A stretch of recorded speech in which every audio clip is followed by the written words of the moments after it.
we have to do the roll call after we adopt the agenda.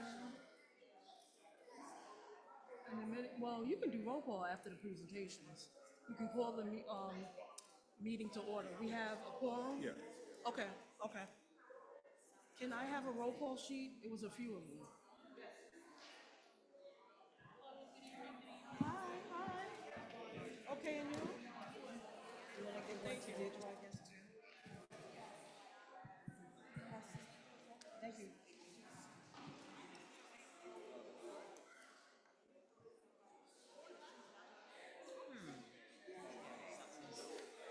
Don't worry about it. Okay. Hi, how are you guys? I go.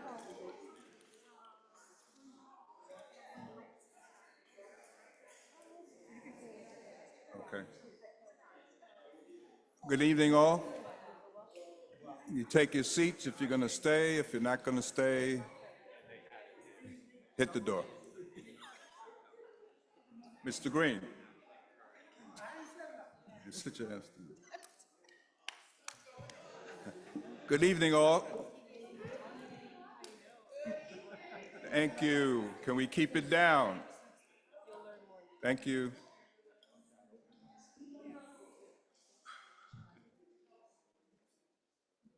Thank you. For the people who are new, my name is Victor Edwards. I have the honor and pleasure of serving as the chair of this board, Community Board 9 in Manhattan. Welcome to you all visiting, new members especially, and returning members. Thank you for being here. At this time, we do have a quorum. I'd like to call the meeting to order. Can I have a motion for that, please? So moved, Ted. Thank you, Ted. A motion to adopt the agenda would be in order at this time. And a motion to adopt the minutes with any necessary corrections. So moved. Okay. At this time, we're going to take the roll and see who's here. And that'll be done by our Vice Chair, Monique Harden-Cordero. Good evening, everyone. Okay, Walter Alexander. April Adams. Joyce Adamume. Sorry. Marquis Bell. Present. Andrea Brecker. Gregory Brito. Patricia Caldwell. Present. Cameron Clark. Present. Felipe Castillo. Vanessa Cogniz. Rita Dunn. Monique Harding Cordero, present. Kathleen. Heather Jason. Christopher Watler Johnson. Present. Milton Justice. Present. Tiago Keel. Present. Of course, Ted Kovaloff. Here. Thank you. Christina Maria Lopez. Tina Lumley. Rhea McDonald. Shantae Stiles. Present. Francina Waring. Present. Shanika Wilson. Alexander, I'm sorry, I'm not going to pronounce the last. What is the last name? Jimenez? Okay, very good, thank you. And Daniel Clark. Okay.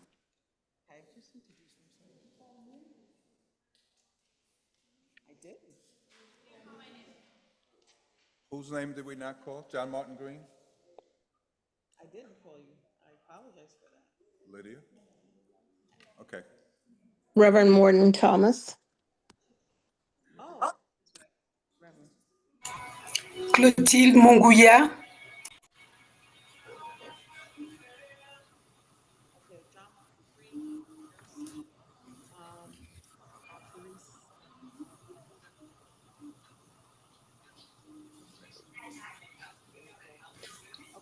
Who else didn't get, oh, the Reverend. Your name, sir? Michael Gross. Michael Gross, remember? Justin Dent? I didn't call Justin Dent? Okay. Okay. Did I miss anybody else? Christine. Okay. Okay, your name? It's hard for me to hear you.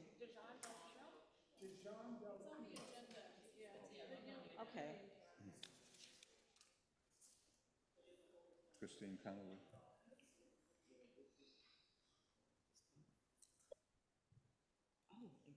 I didn't call Gretchen either. Your name, sir? You can call from the sheet. Call from the Say again? sheet that's missing. Oh, it is? Ratner? Well, okay. I mean, at this point, I think I got most people. Yeah. Okay, come on. Okay. We got it. David Ratner. All right, sorry, everyone. We'll get this straightened, well, updated. Anyone else's name we did not call? Carlton Davis. Carlton Davis. If you call from the sheet, you don't have to do that. Well, Okay. we already called. I didn't call. Just add Carlton Davis to I it. did. We'll look at, compare notes. All right, Chair, I believe everybody has been called Okay, and we're ready to start. all righty. So welcome again. Sorry for the technical difficulties. We have quite of an agenda tonight, so I want to keep it moving. We have a presentation from Morningside Heights Community Coalition. I asked both Dan and Dave to come and give us an update. They've been doing some fantastic work. I've been to a few meetings with them regarding Columbia's lack of access, and they're pushing forward that. I know they've been in court a few times, but I will let them explain where we are with that. Dan, Dave?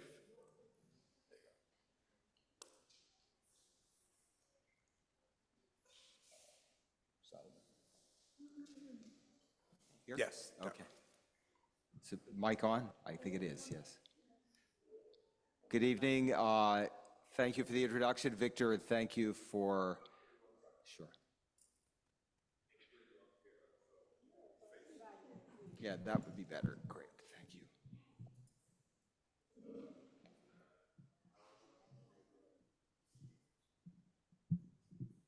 There you go. Okay. Good evening, everybody. Okay. My name is Dave Robinson, President of the Morningside Heights Community Coalition. This is echoing back at me, so I apologize for... Sure. Here? All right. Okay, that's a little better, hopefully. I'm with the Morningside Heights Community Coalition. We've been around for about 9 years. We originally were formed to protest the sale of air rights and real estate by the 2 local seminaries in our neighborhood. We weren't successful in stopping that, but we did succeed in forming an organization which I hope has done a lot of good work in our neighborhood. We cover 110 to 125, Riverside to Morningside Park. We've been involved in a lot of issues along with Community Board 9, as Victor mentioned. I'll just briefly mention 3 or 4 of them. As he mentioned, we've been involved with Columbia University, the housing area of Columbia University, the fact that they don't basically do nothing for the community in terms of housing. So we've had 2 basic proposals, which the community board also adopted as resolutions over the last 5 or 6 years. One is there are a couple of hundred rent-regulated apartments that Columbia still owns, mostly in Morningside Heights, also in West Harlem. We want them, instead of going back to Columbia when a tenant moves out or dies, we want those to remain as apartments for low and moderate income people in the community. We've had a little bit of success in that. At least we've had a promise that they will rent out a few of the existing vacant apartments to community people. We're waiting to see what that really looks like, and we're planning to follow up on that in the next few months. The second proposal is any new construction, such as the one across the street, should have 30% of the apartments reserved for low and moderate income people in the neighborhood. So far, they have given us absolutely nothing, and that building is going entirely to students and faculty. But we aren't giving up on that, and we have formed, along with the community board, we're part of the One Harlem Coalition that is chaired by Senator Cordell Clear. We've met with Columbia a few times. Columbia keeps saying no, and Senator Clear and the rest of us are saying, why not? So we will keep pushing that. We can use anybody who would like to help in that effort. We have also, after finding that we couldn't do anything about the new construction by the seminaries, we have come up with a proposal to rezone Morningside Heights to allow for the possibility of some relatively affordable housing in the neighborhood. This was backed by the city council, by the previous city council member and the current city council member. It is moving at a snail's pace through the city bureaucracy, partly because the Department of City Planning has opposed it. But the community board is an applicant for this. MHCC is a supporter, and we'd like to see that move forward because otherwise we could do nothing about any new construction in the neighborhood. Thirdly, again, right here is a elevated subway station at 125th Street. We want to see elevators there. The community board is on record as supporting elevators at all the subway stations in Board 9. We're entirely in support of that. Right now, the focus is on that one. There is some hope of a collaboration between Columbia and the MTA to make that happen. Again, with anything connected, especially with Columbia, if you don't keep pushing them, they don't do anything. So we are looking forward to working with the community board with something that's called the elevator lobby, and we will continue to push on that. As Victor mentioned, a recent issue that has come up is Columbia has shut its campus to the community. This is a source of real, I don't think we really realize how passionately people in the neighborhood feel about this, but it's like the campus has been part of our community. The walkway to get from Amsterdam to Broadway on 116th Street should be open to everybody rather than having to walk around and rather than having to go through airport type security to get through. So we're going to continue to push on that. The students and faculty of Columbia are behind us on that. We have a petition circulating that's gotten over 1,200 signatures. We will continue to push on it. After graduation, hopefully they will be more open to listening to us, and we will continue along with Victor and the community board to fight on that. I think that's about what I have to say. Dan is going to talk about one or two other things. Are there questions?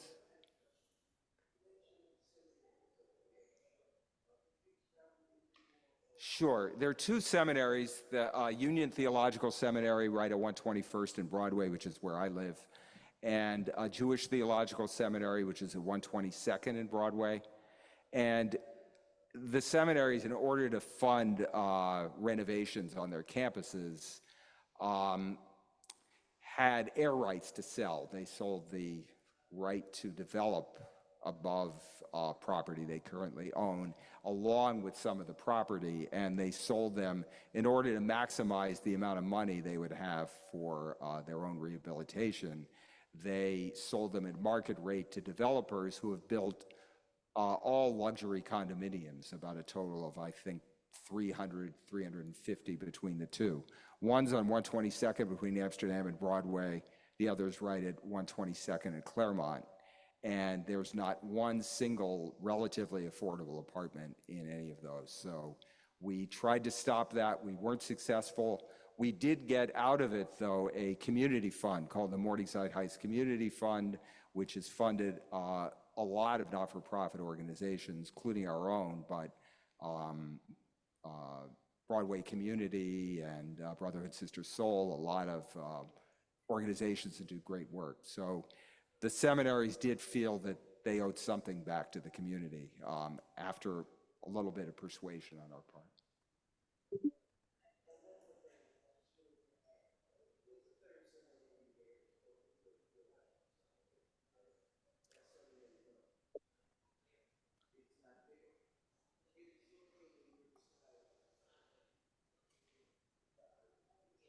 I think that may be down at Chelsea, right? Is that?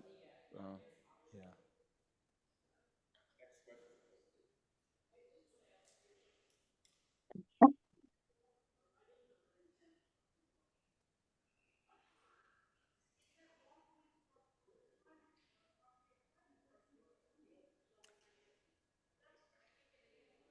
Funny you should ask that. There was a lawsuit about that.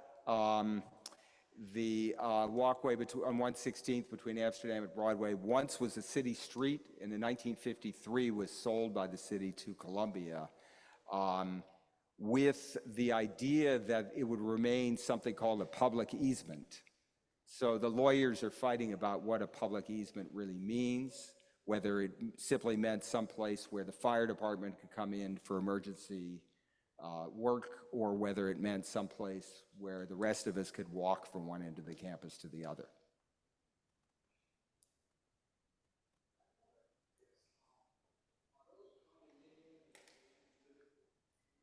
Can't hear anything. How full are they? Okay.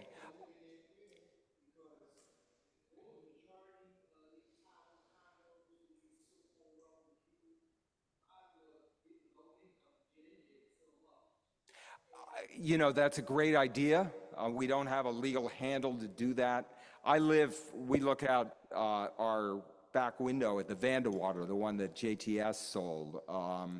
And you see about 25% of the lights on at night. And I think about 60% of the apartments are sold, but a lot of them are sold to people who don't live anywhere near here and use them as places to visit when they visit the campus or New York City. I'm sorry.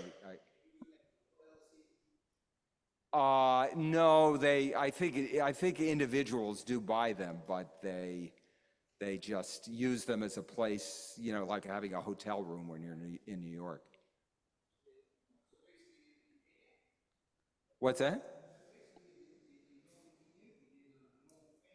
A great idea would be if, you know, they don't sell them within 2 or 3 years, they would have to rent them to people who need housing. I mean, we have Broadway Community runs at Broadway Presbyterian Church runs a great homeless shelter, and they've got a lot of people that could use housing, and it's sitting there empty. So.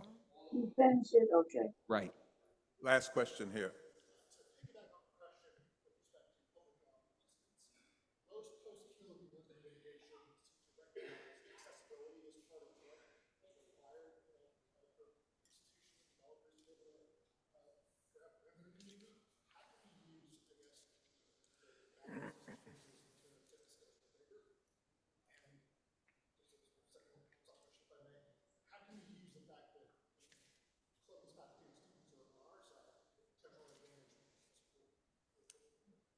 In terms of the litigation, one of the claims is that they have to make it accessible for people to go from one end to the other. The way that Columbia has tried to get around this is by providing QR codes for people who are nearby and request them, and So that's how they've tried to get around it. For a member of the general public, just, who comes up to Columbia to visit, that wouldn't apply. It didn't sound like, Dan and I went to the first hearing they had last month. The judge didn't seem very sympathetic to the argument for whatever reason. Great. Thank you. Thank you. Morningside Heights Coalition, Community Coalition, thank you so much. Yeah, you had something quickly, Dan? Okay, thank you. Thank you, Victor, and to all the board members. Community Board 9 is a great institution. We appreciate the fact that you invited us here. Real quick, on the direct service side for the Morningside Heights Community Coalition, we're doing two things which we think are really important. Number one is we're providing attorney advice informally, but we're helping to organize and offer legal advice to people that are having challenges with their landlords. Oftentimes that means Columbia, but not always. So over the past couple of years, we've helped about 12 people, which has been really helpful. The second thing that we want to see happen is we want to establish a social enterprise, in other words, a nonprofit business storefront that we could use in order to sustain our operations as an advocacy and community group, but also have a community center. Because other than this Lee Bollinger forum that we're in right now, there's no community center for people to gather and organize and have events, which I think is kind of ridiculous. So Community Board 9, thank you for all that you do to continue organizing in the face of institutional expansion and gentrification, and all the BS that's going on at the federal level is critical. So thank you very much.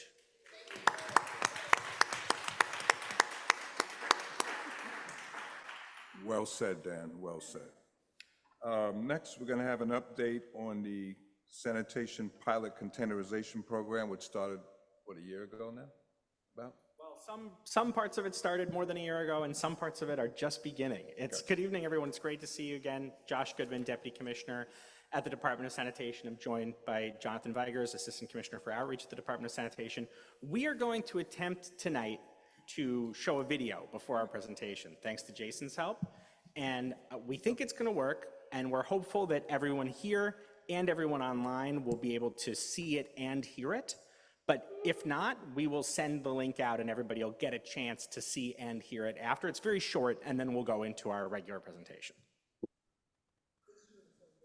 This is insanity. He's the commissioner. For over 50 years, New York City has been putting trash in piles in your way for pickup, and it wasn't working for anyone except the rats. People said we couldn't change this, and we were too set in our ways, but the naysayers were wrong. That changes now. Done. Big change is possible, and we're making it happen.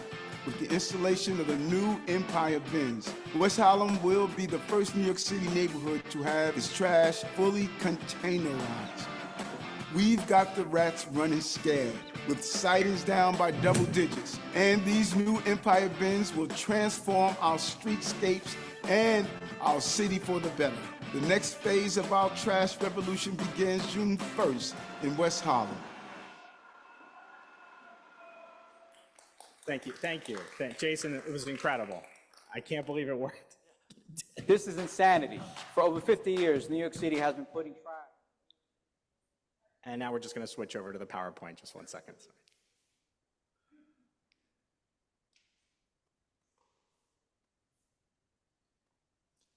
I know many of you have seen versions of this PowerPoint before. As always, we try to add some new information, so there should be some interesting updates tonight as we really get into the final stretch on the implementation of this program.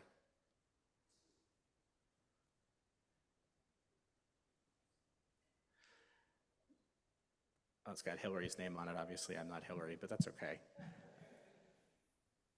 So as you all know, since September of 2023, parts of West Harlem have been engaging in the first pilot of European-style on-street containerization.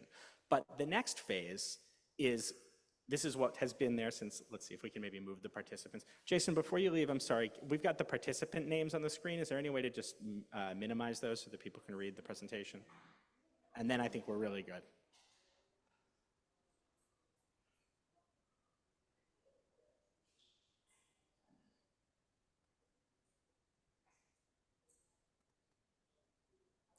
Beautiful, thank you. So for the last year and a half or so, 10 blocks in Hamilton Heights were engaged in an early pilot of on-street containers. Based on resident feedback, we're moving forward with a very different model, which is what we're going to talk about momentarily. But just to go quickly over what existed before, these were shared bins. They were for use by everybody on the block. And then we had this problem of people saying, well, why is it in front of my house and not that house, right? Going forward, they are assigned. They're in front of the building that they're for. They are sealed. Nobody can just dump their trash in them. They're only for use by a specific building, and they're also more accessible, foot pedals and an arm pedal. We'll talk more about them. As you know, this is part of our plan to containerize the entire city. Already citywide, every building with 1 to 9 units, single-family home up through a 9-unit apartment building, uses little bins like the ones on the left.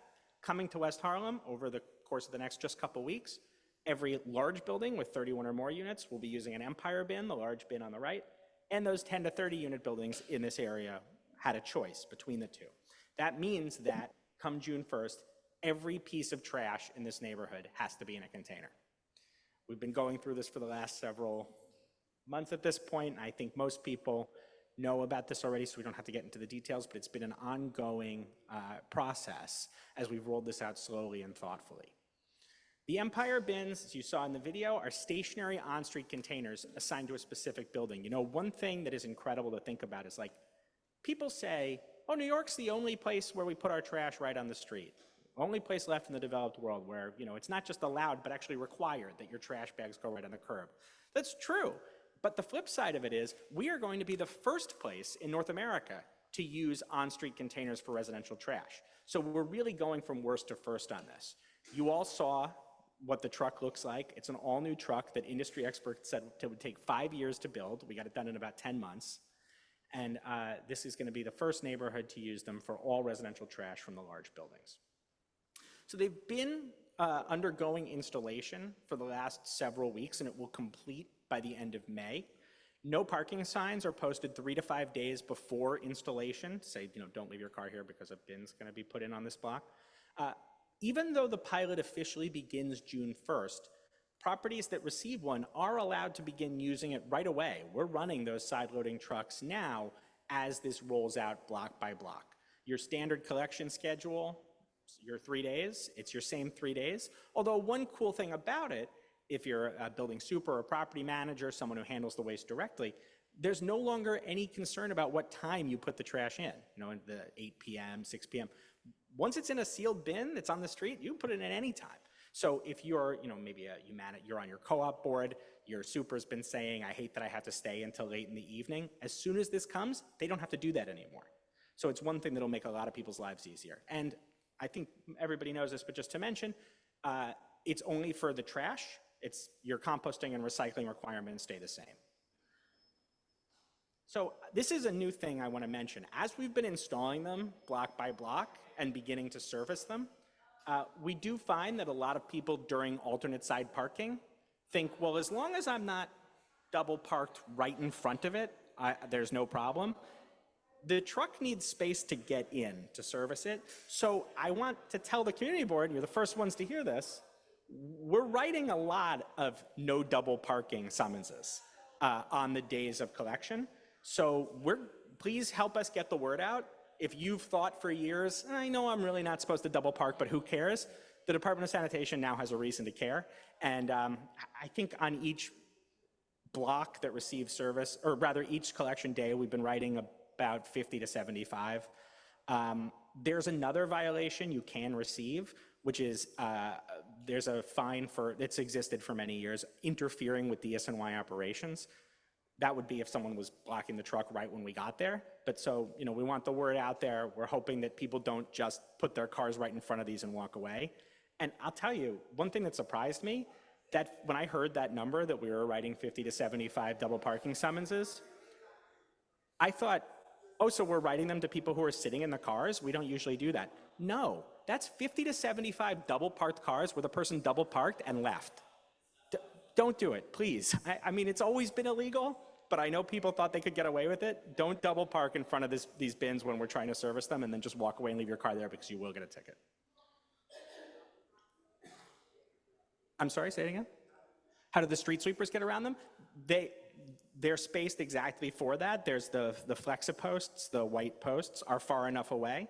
And then just as, and I know we'll take more questions in a minute, but just as a property owner is, and always has been, responsible for the curb line, that now extends those 18 inches right around the bin. That's as if it were part of your property. The property owner is legally required to clean their curb line, and now the curb line just makes a little divot around the bin. So how to use them? They're assigned to individual buildings for their exclusive use, and they're opened with one of these access cards. And I want to thank the community board who has let us distribute them 3 days a week from the community board office. So thank you so much to Yutha and Victor and the whole team for that. They are only used by we give them to the property owner, and then the property owner can say, well, my super's gonna have one, we have a porter who will have one, I have a couple of really trash-friendly residents who will get one. It's whoever they want, but they're not just openable by anybody, right? And that's to your point, so that no one can say, well, I'm not the one who made the mess around it. Well, it's your bin and only your staff has the key card. So we do know who's responsible. That was something that we learned through that 10-block pilot of the open bins. People would make a mess around them and there was no way to know who had made it. Now there's a way to know. And we do have information up online if you need a replacement card, if your building didn't get one, although I think just about everybody has gotten one at this point. And this little information here, you just hold it right on the opener and you put the trash right in and you close the lid. Nice and easy, right? So this is to the point that we were just discussing. DSNY is cleaning and maintaining the bin itself. Something breaks about the bin, you call us, we have a contract to fix it right away. Graffiti, we're taking care of that. Really egregious conditions, obviously we come by and we will see them. We also, as part of our contract with the bin manufacturer, will be deep cleaning the inside 4 times a year. But a property owner is responsible for the basic maintenance just as they sweep their curb line, now 18 inches around. Any problems, though, observed? Obviously, this is a pilot. It's something we really, really want to roll out citywide, but we're studying it. So we want to hear from you about any issues. Don't think it's too small. Please reach out to us anytime because it may help inform programmatic design change going forward. I don't think we need to spend too much time on what the smaller buildings are doing. Nothing's changed here, and we're going to take questions in a minute. But as you know, if you live in a 1 to 9 unit building, you are required to have a bin for your trash. No more bags right on the street.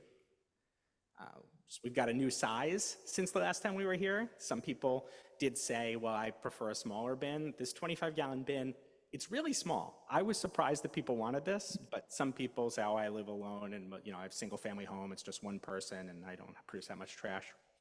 Okay, or maybe you just think it's cute, that's fine. Those are all at bins.nyc for purchase. As you all know, we've covered this before. Bins go inside, right around on the front of your building. But if you're a large building that's getting the Empire bins, you don't have to worry about storing them because we've taken care of that for you. Just a few FAQs. This is new, this slide, so I'll just go through it in more detail. The bins are being installed on a rolling basis. They will all be in place before June 1st, and you'll get those no parking signs 3 to 5 days before installation, so you'll know it's coming. No change to collection schedule.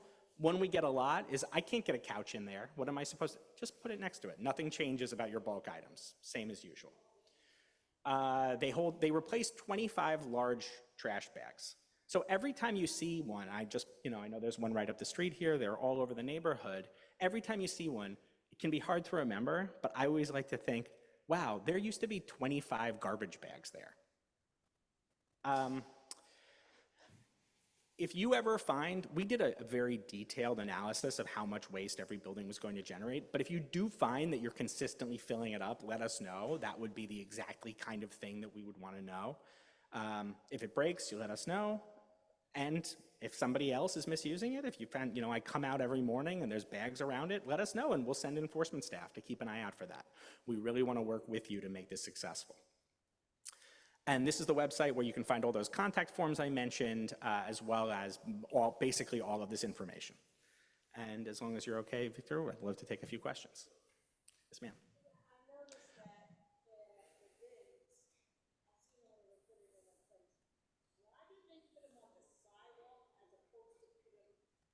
In the street, right. It took away, and for the folks on Zoom, I'll repeat the questions because I know you can't always hear, and there's always someone who goes in the chat, I can't hear. Okay, I'm going to repeat it for you.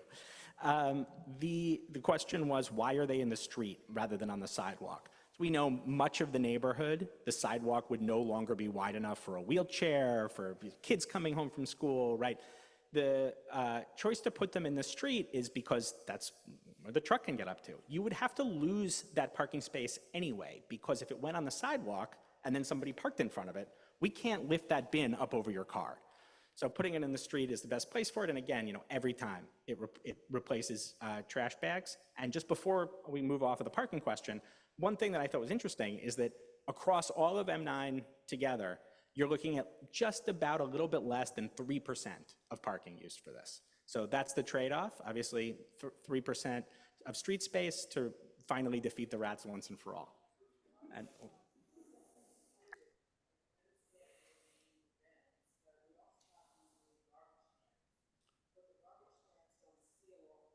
the corner litter baskets? I just want to make sure I know what we're, yeah. Yep. Right.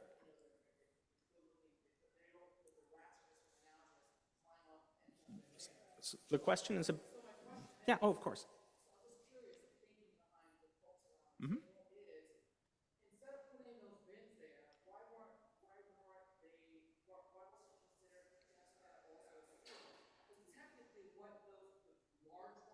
Mm-hmm.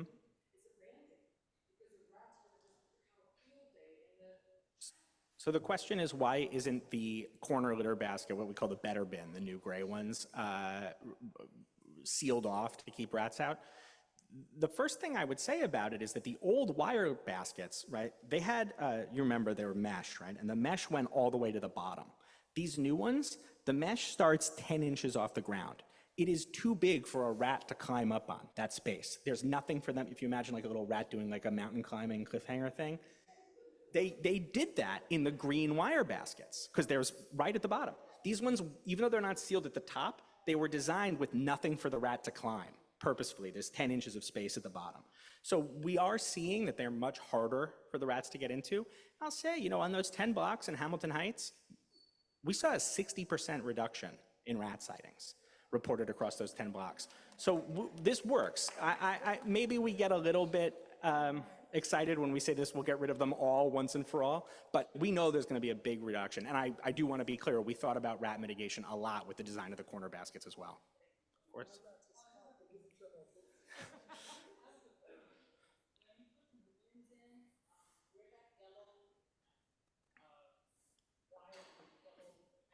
Mm-hmm. Yes. Mm-hmm. We don't, the question is about the space, how much space is needed next to the bin. Under city regulations, we needed to provide 15 feet on either side for safety. That's how much is supposed to be there. We got it absolutely as close as we could, but for the truck to have enough space, for the bin to be lifted and to know that nobody's car is there to get hit, no person is standing there. So, right, no, I understand next to it, but still for safety reasons, it has to be that much space. And actually, we've still had issues with people putting their car over the Flexipost. So I think what we're gonna do, and then it's a really dangerous situation. So I think we're gonna test out putting a metal barrier inside the Flexipost. So like the Flexipost is your warning, and if you go past it, you're gonna hit something that's gonna damage your car. But we really do need that space. One idea, would you consider donating space on the outside of it for public service announcements? The question is, would we consider space on the outside?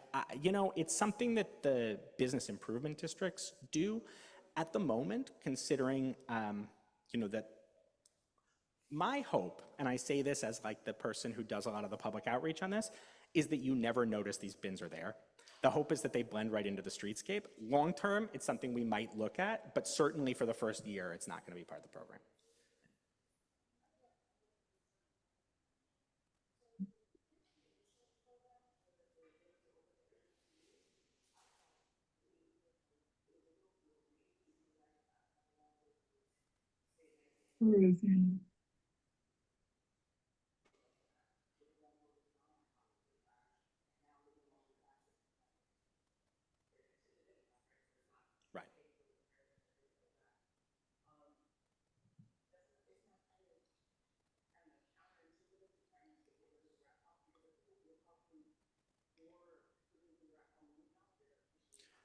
So the question is about buildings where maybe the building staff is not on top of things, and so a resident was picking up the slack using an open bin.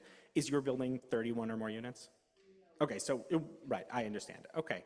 Your building is required to containerize, as every building is. If your building is not using bins, you can report it to 311, and you can do it anonymously, right? Your landlord will never know it was someone in the building. You can report a building not using bins. I promise you they will receive a summons. $50 the first time, $100 the second, $200 the third. If that doesn't get them to act, I don't know what will, but we will come out as many times as we have to. So if you're in one of those small buildings and you placed an order, is there some delay occurring?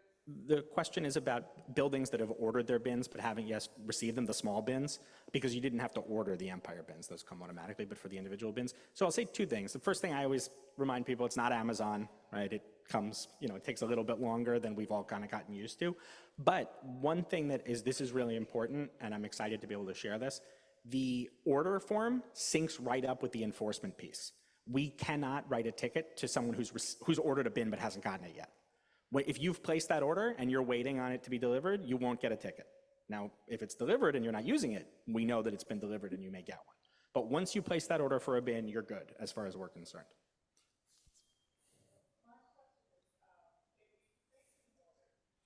Aren't you on this link? No. For one of the on-streets, oh yes, I'm sorry. The question was, those 10 to 30 unit buildings had to opt in. They had to say like, well, I'm not gonna get the little bins, I want the big on-street container. If a building went back and forth, they were in, then they were out, can they now get back in? We're gonna complete the installations and see how many we have. If we have one, we'd love to do it. If you just give me or Jonathan your information. Well, any building could reach out to us on nyc.gov/Empire bins and we would try to help them. We would do our best anyway. And we have just one in the back and I'm gonna try to get it through.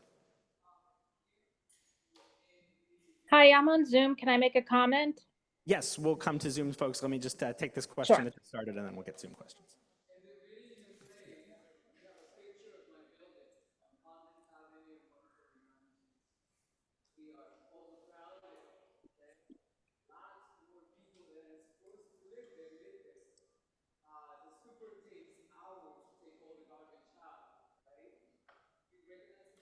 Yes, I know which building you're referring to.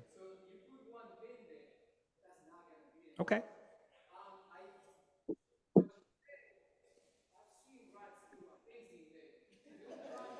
Yeah. Last day, people double park on Convent in 149. They never get a ticket. I talked to the agents, the traffic agents. They go inside my building. There's a mosque there. They go in there. Nobody gets a ticket. I talked to the precinct captain, and he said that there's nothing he can do. That corner is hazardous space. You need to look into that. So I'll just repeat the comments for folks on Zoom, and then we'll take a Zoom question, and then, sir, I want to get to your question as well, and then we'll see if the chair will let us have some more time, but if not, we're not going anywhere. The question was about a building that we may believe needs only one bin, but might actually need more. It's an easy fix, nyc.gov/Empire bins, you let us know, but we'll also be observing. That's what our sanitation workers are doing every single day. And then about the double parking, reported an area where there's a lot of double parking with no enforcement. I bet you there was enforcement this week. I bet you there was, because we were out there, and we're gonna keep at it. Now, I understand, you talked to the precinct and they said there was nothing they could do. We're not from the precinct. We'll take the Zoom comment. Yeah. Hi. I did want to comment, those notifications are not going, at least on the block. I'm on 150th Street. We did not get 3 to 5 days notice. We got 1 day notice. And it's been, I feel like on some of the community forums on Facebook, people are like very confused.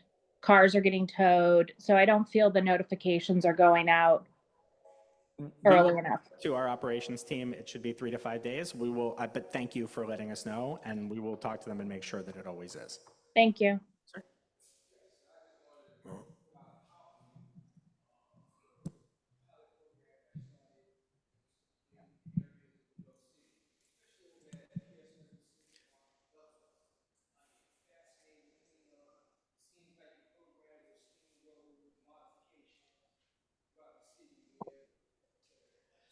Thank you very much. It was feedback about the way this is in particular improving collection at schools, which we didn't even talk about. Every school in the district is part of this program too, as well as the large buildings. Yes, ma'am, of course. I'm trying to get to everybody.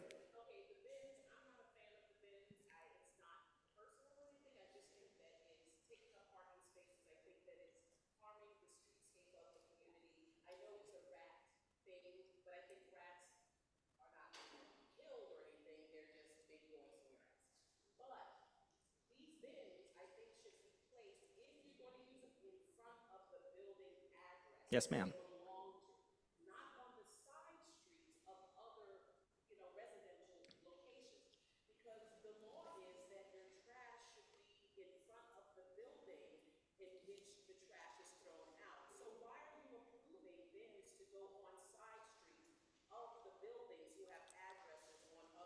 Could you provide a specific example?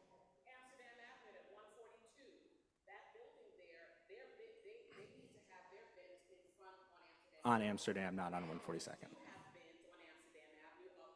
Yes, ma'am.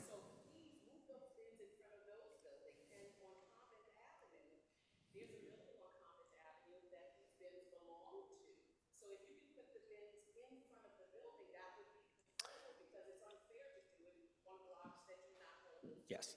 The overwhelming majority of them are directly in front of the building, and I will check on that location that you mentioned. The idea is to put it right where the trash bags used to go, but I appreciate you pointing out that example. Right. I will take a look at the 142nd and Amsterdam location and see what we can do. Well, the installations are happening now, so if that's not the appropriate place for it, it would be done around by June 1st.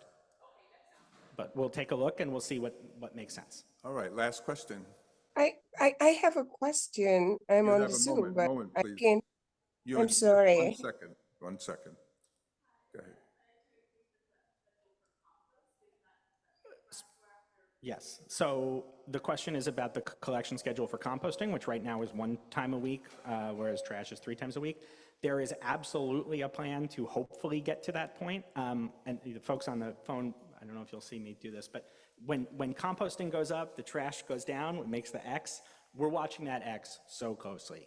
In April, the second week of sort of April 1st was the final completion of the composting program's sort of status as a permanent program.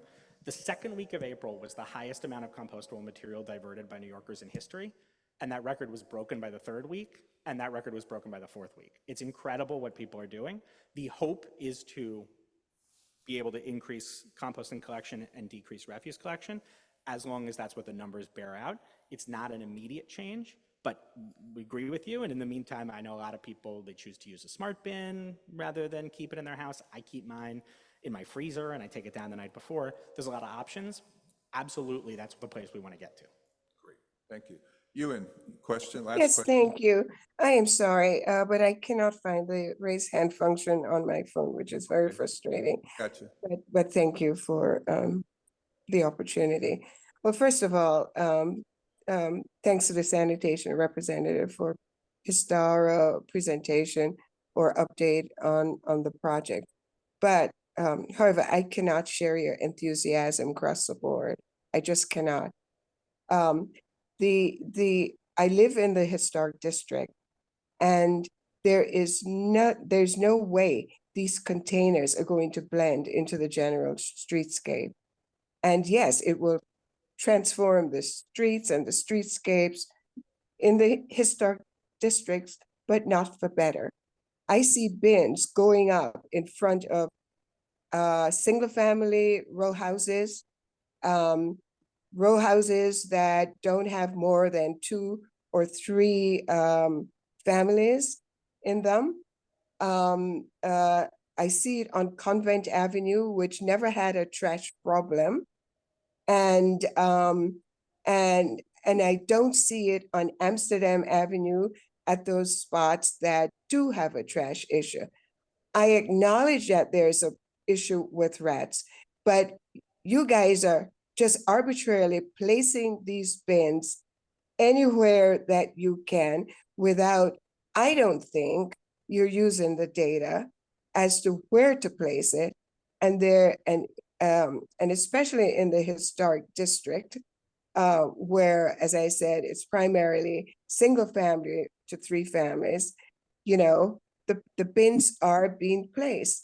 Now, you know, there's something to be said about the aesthetics of a neighborhood, There a you question? know, and the question is, why are the bins being placed Yeah, sure. on I'd be happy blocks? to speak to that. So the bins, as I've mentioned a couple times, are for use by the largest buildings, 31 or more units. And they are placed at a location where it can be done safely, as close to that building's old set-out location as possible. So I know you mentioned that there are some on Convent.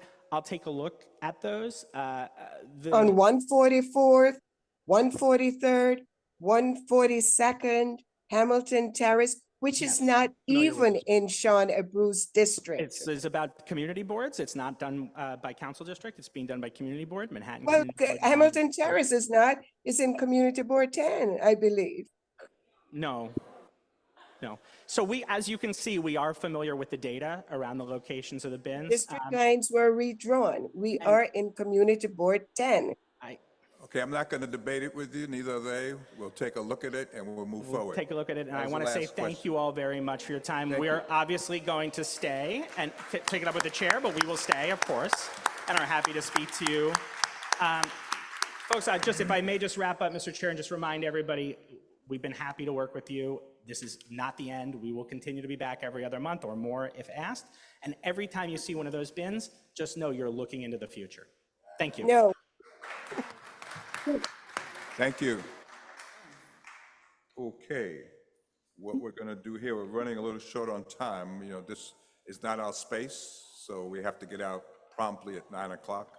Normally what we do at this point is have the new members introduce themselves. We're going to save that to the end, depending on time. If not, we'll move it to next week. But I do want to hear from the new members, but moving next month. Thank you. Moving on to Chair's report. It should be in your packet. I'll go over it briefly. I have some other items to add to it.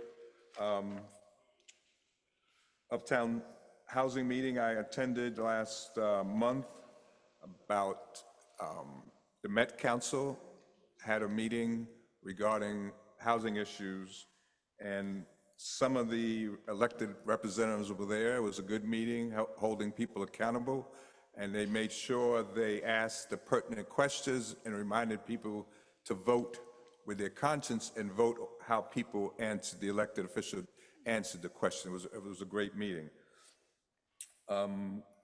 Boards 9, 10, and 11 participated in a legal aid community forum held at the PAL on Manhattan Avenue, 119th Street.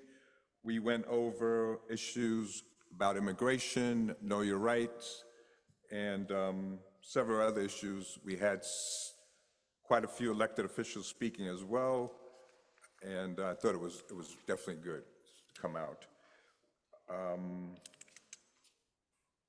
Business conference held by our Economic Development Committee. Thank you so much to Joyce Adewume and Merida Dunn and company. They did a great show here, and a lot of good information was spread. We had Commissioner from Small Business come and speak as well. From Consumer Protection Commissioner, thank you. That was a great event I attended as well. Also, last Friday, Senior Resource Fair here in this building as well was fantastic. Really good. Thank you. Thank you. So thank you to Walter and team. Carlton, you still? Yeah, sorry, Carlton, thank you as well.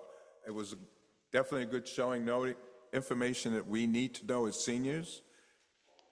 Everything from health to shredding material to scams. We actually had DA Bragg here. He came and spoke himself. I thought that was great. Some other elected officials spoke. We had things from the Ryan Health Center. They came and spoke as well. Referrals, art therapy for people dealing with dementia and other issues. Really great, really great. So once again, thank you for the committees that helped out as well. Food was supplied from West Side Market and the Ethiopian restaurant as well, which is I ate. It was fantastic. It was great. Thank you, one and all. Okay, also not in my report is reappointments. This year, every 2 years, we have reappointments to the board, and we have new members, and like I said, welcome to the new members. This year, we had some issues. I'll put it right on the table with our reappointments. I, as chair, was not reappointed by our local council member, okay? I've been on this board 12 years. I've been first vice chair twice, second vice chair twice, and I now serve as the chair of this board. I've lived in this community 45 years. I've been on my tenant organization. I work for NYCHA. I work for the Department of Education. I walk these streets purposely and drive the streets just to see what's going on. One of the things I say about the community board, we are the eyes, the ears, and the voice of what happens here. And I take that seriously. Since retiring in 2010, my family says, but you're still working. I said, no, I'm not getting paid, but I'm doing something out of passion for where I live.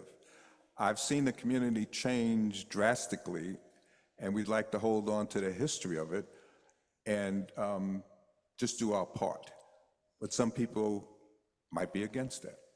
And I often say to people, whether they're elected officials, friends, neighbors, we're going to agree on more than we disagree, right? If we have the same vision about community, we're going to agree a lot more than we disagree. So if we disagree on 1 and 2 issues, that shouldn't be held against us. And I think that's what might be the case here. I speak my mind when it's time. Often people say, oh, you sit back, you don't say something.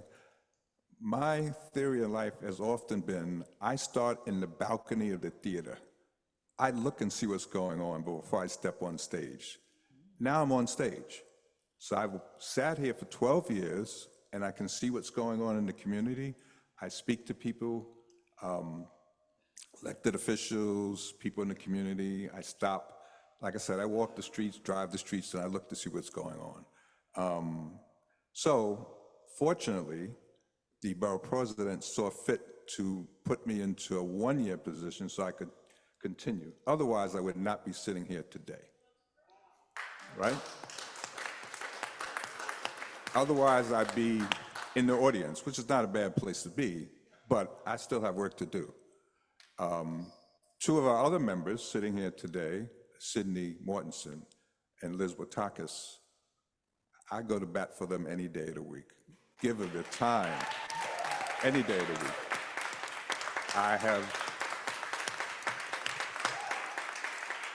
And they, too, were not reappointed to this board, despite the work they've done for housing, land use, and zoning. Right, because of the work they've done, true. But they'll be around. I know where they live. I'll be at the door. There'll be public members. Your expertise and everything you've donated to this board will never be forgotten. You worked in the footsteps of April Tyler and many times, and it shows. We will stand up when we need to fight. We'll compromise other times when that needs to be done, but you stand by what you stand by, and that's it. So a formal thank you to both of you for what you've done and what you will do going forward.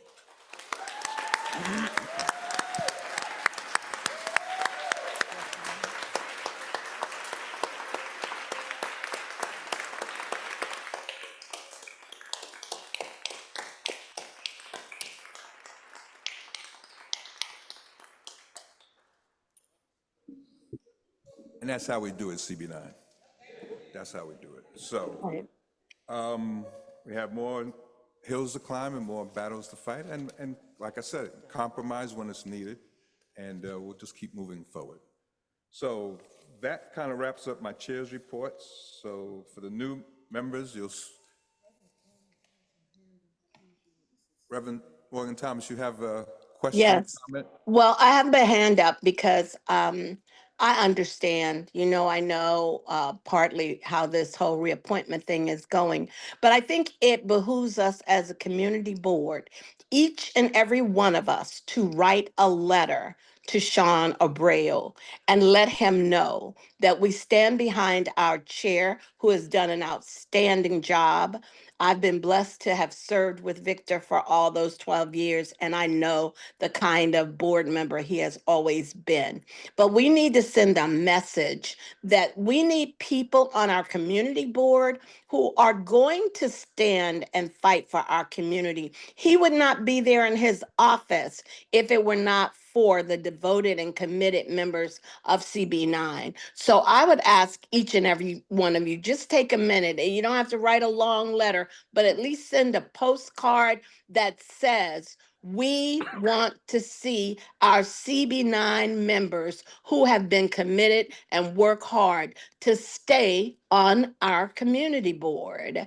And that's all I want to say. I will certainly reach out, because we can't sit back knowing that members are not being reappointed because they have been good members and addressed things that don't always agree with the political part of the community. He has no right to not reappoint members of our board who have not made any infractions, who have been good members, good attendance, and done good work.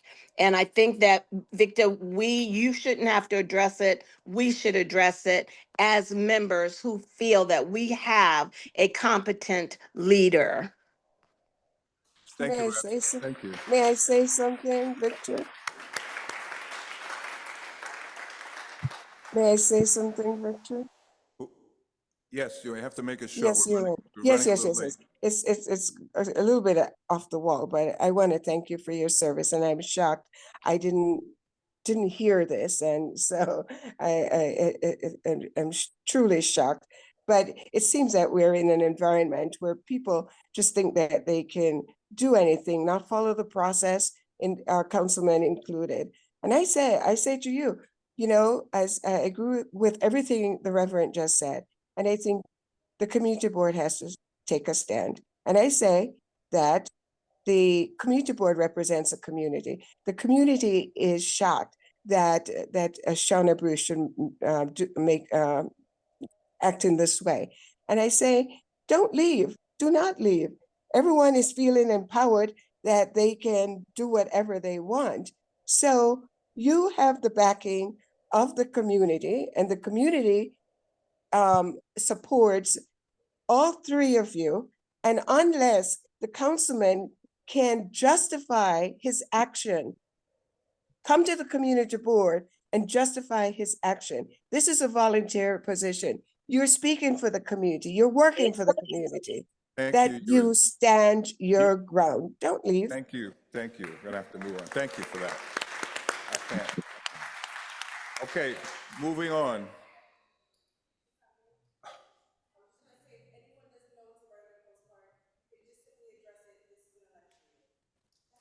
Okay, thank you for that.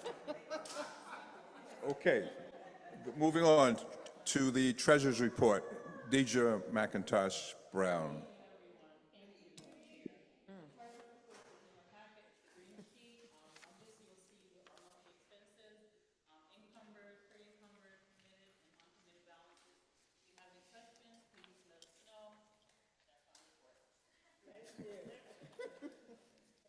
District Manager, Ms. Prince. In addition to my report, I hope I have a bit of good news to share with you. Understand. Governor Hope will You announce know, inflation refund checks up to $400 coming this fall to 8.2 million households across New York State. Refund checks will be mailed to eligible New Yorkers starting in October and November. No need to apply, no need to so if you're eligible, you will directly. Louder, please. Yeah, Yutha, we can't hear. If someone's not talking into the mic, we can't hear him. Can you hear me now? Loud and clear, 5 by 5. Okay, apologies. I was just announcing that Governor Hochul announced an inflation refund checks up to $400 coming this fall to 8.2 million households across New York State. Refund checks will be mailed to eligible New Yorkers starting in October and November. No need to apply or sign up. They will come directly to your household if you are eligible. New York City Parks has job openings available for project development coordinators at the Arsenal North Manhattan. For further information, please visit cityjobs.nyc.gov. Staff updates. Ashley Tapia. Ashley, will you raise your hand? She joined the CB9 team on April 21st in the position of Community Associate. Ashley, I can't thank you enough. You came on running, joined in, and it's as if Madison never left. Thank you so much. And another update, I know that you don't see Hakil. Hakil is still with us. He is on paternity leave. Yes. And will return on Tuesday, May 27th. Thank you. Thank you, District Manager. That brings us to West Harlem Development Corp. report. Tricia Watler Johnson. Thank you. Thank you. Can you hear me? Okay, good. Good evening, everyone. The Board of Directors at the West Harlem Development Corporation met on Wednesday, May 14th. Among the topics that were discussed were the CBG grant. So let me at least give you an update there.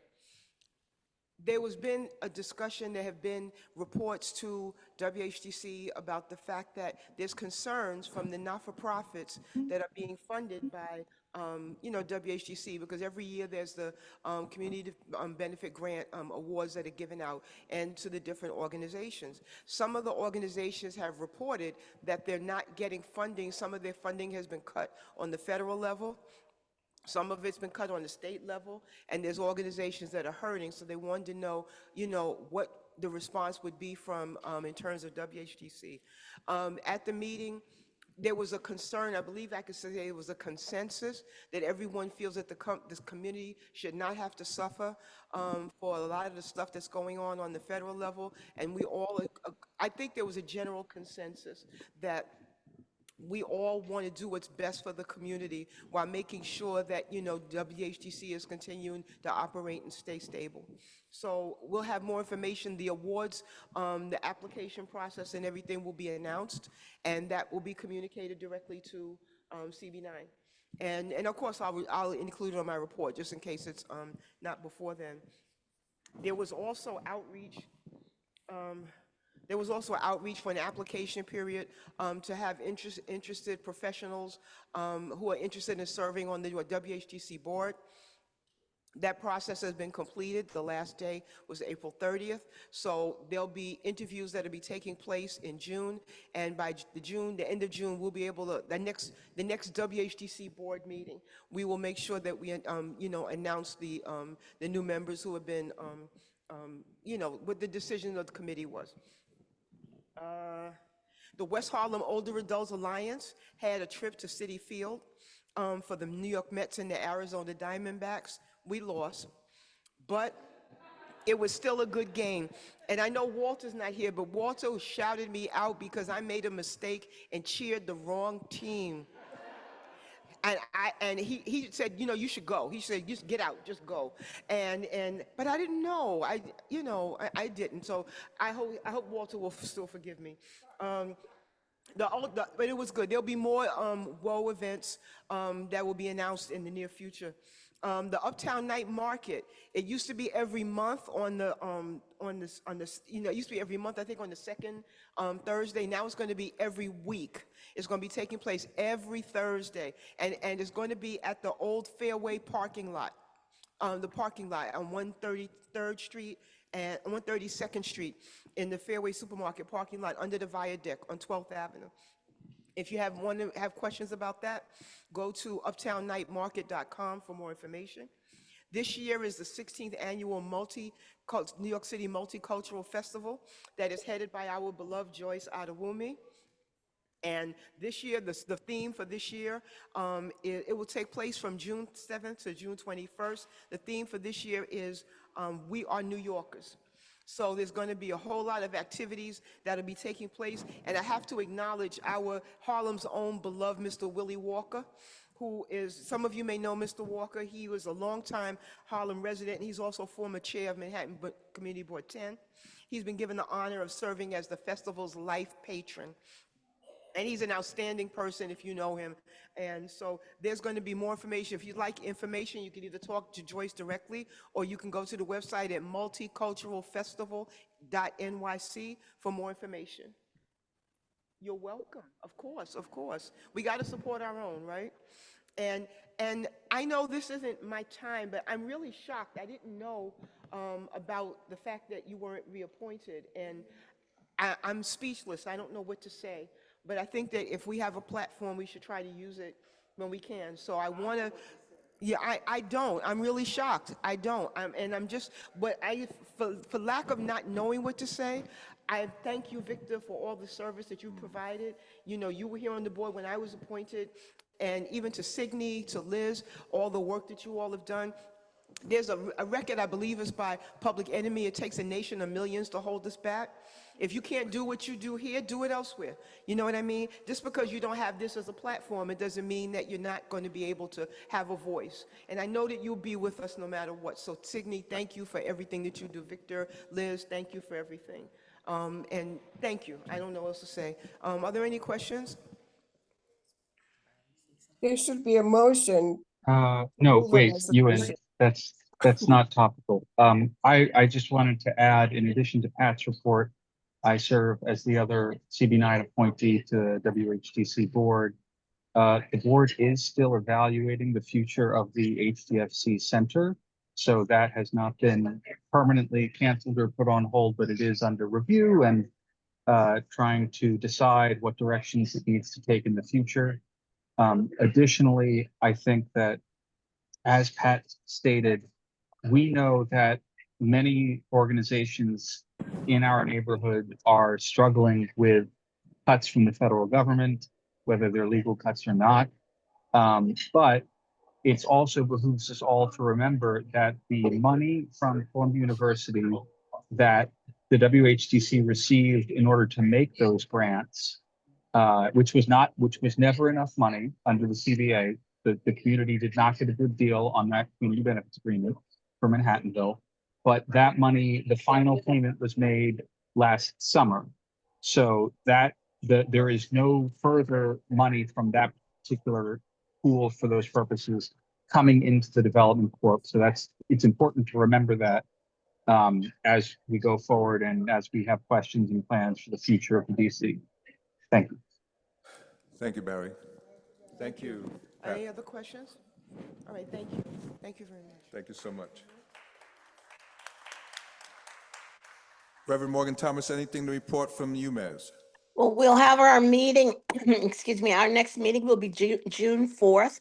But in our previous meetings, we talked about continuing to monitor the small businesses that have received grants so that UMass can shore them up if needed. We're waiting to see how they are impacted by some of the federal cuts.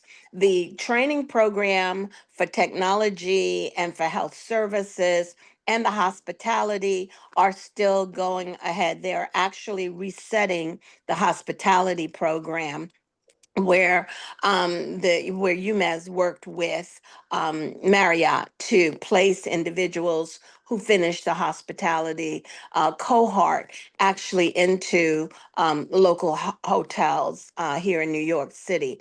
Also, the arts continue to be funded and monitored. UMass is really focused at this time on trying to be proactive and be ready should we find that any of our businesses that came to us with funding find themselves in the place where there's a gap.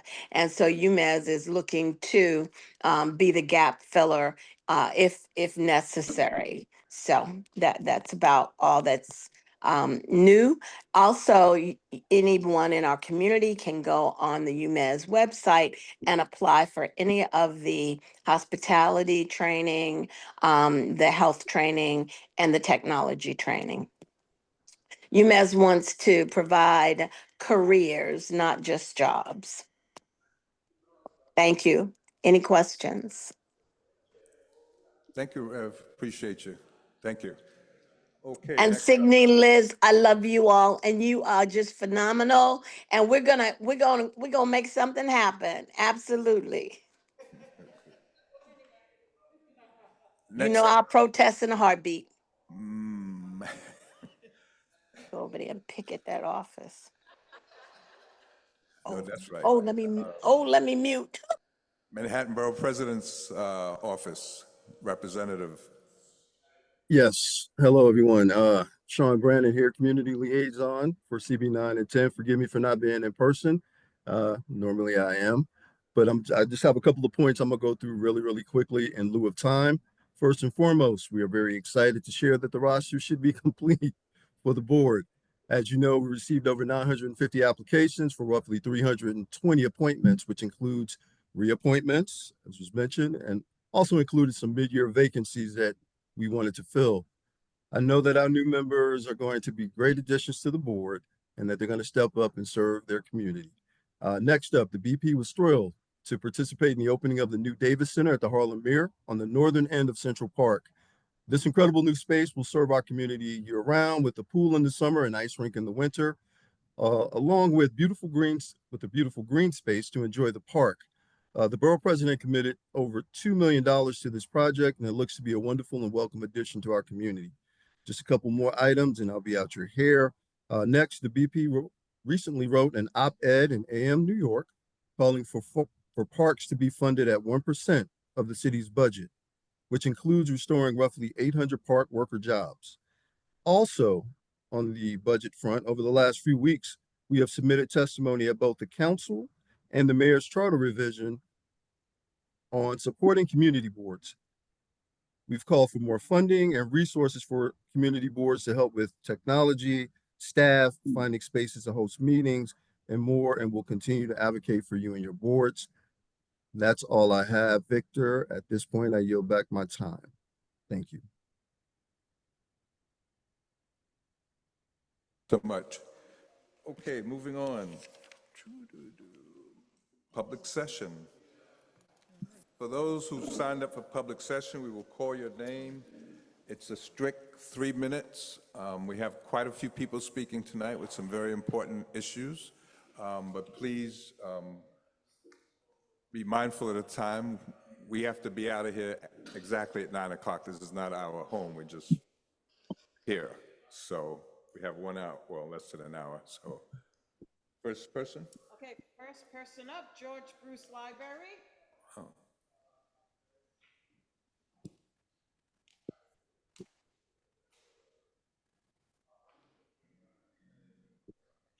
Good evening, everyone. I'm Janelle Carter-Bowman, the library manager at George Bruce Library. On June 2nd, George Bruce Library would have been on 125th Street for 110 years. And we're going to be having a small celebration from 3 to 5 with some activities. We're going to be posting some fun facts about what was going on in 1915 here in Harlem, including some historical photos. So if you and your family are available to come by, it'll be on Monday, June 2nd, between 3 and 5 p.m. So that is my only announcement. Thank you so much for your continued support.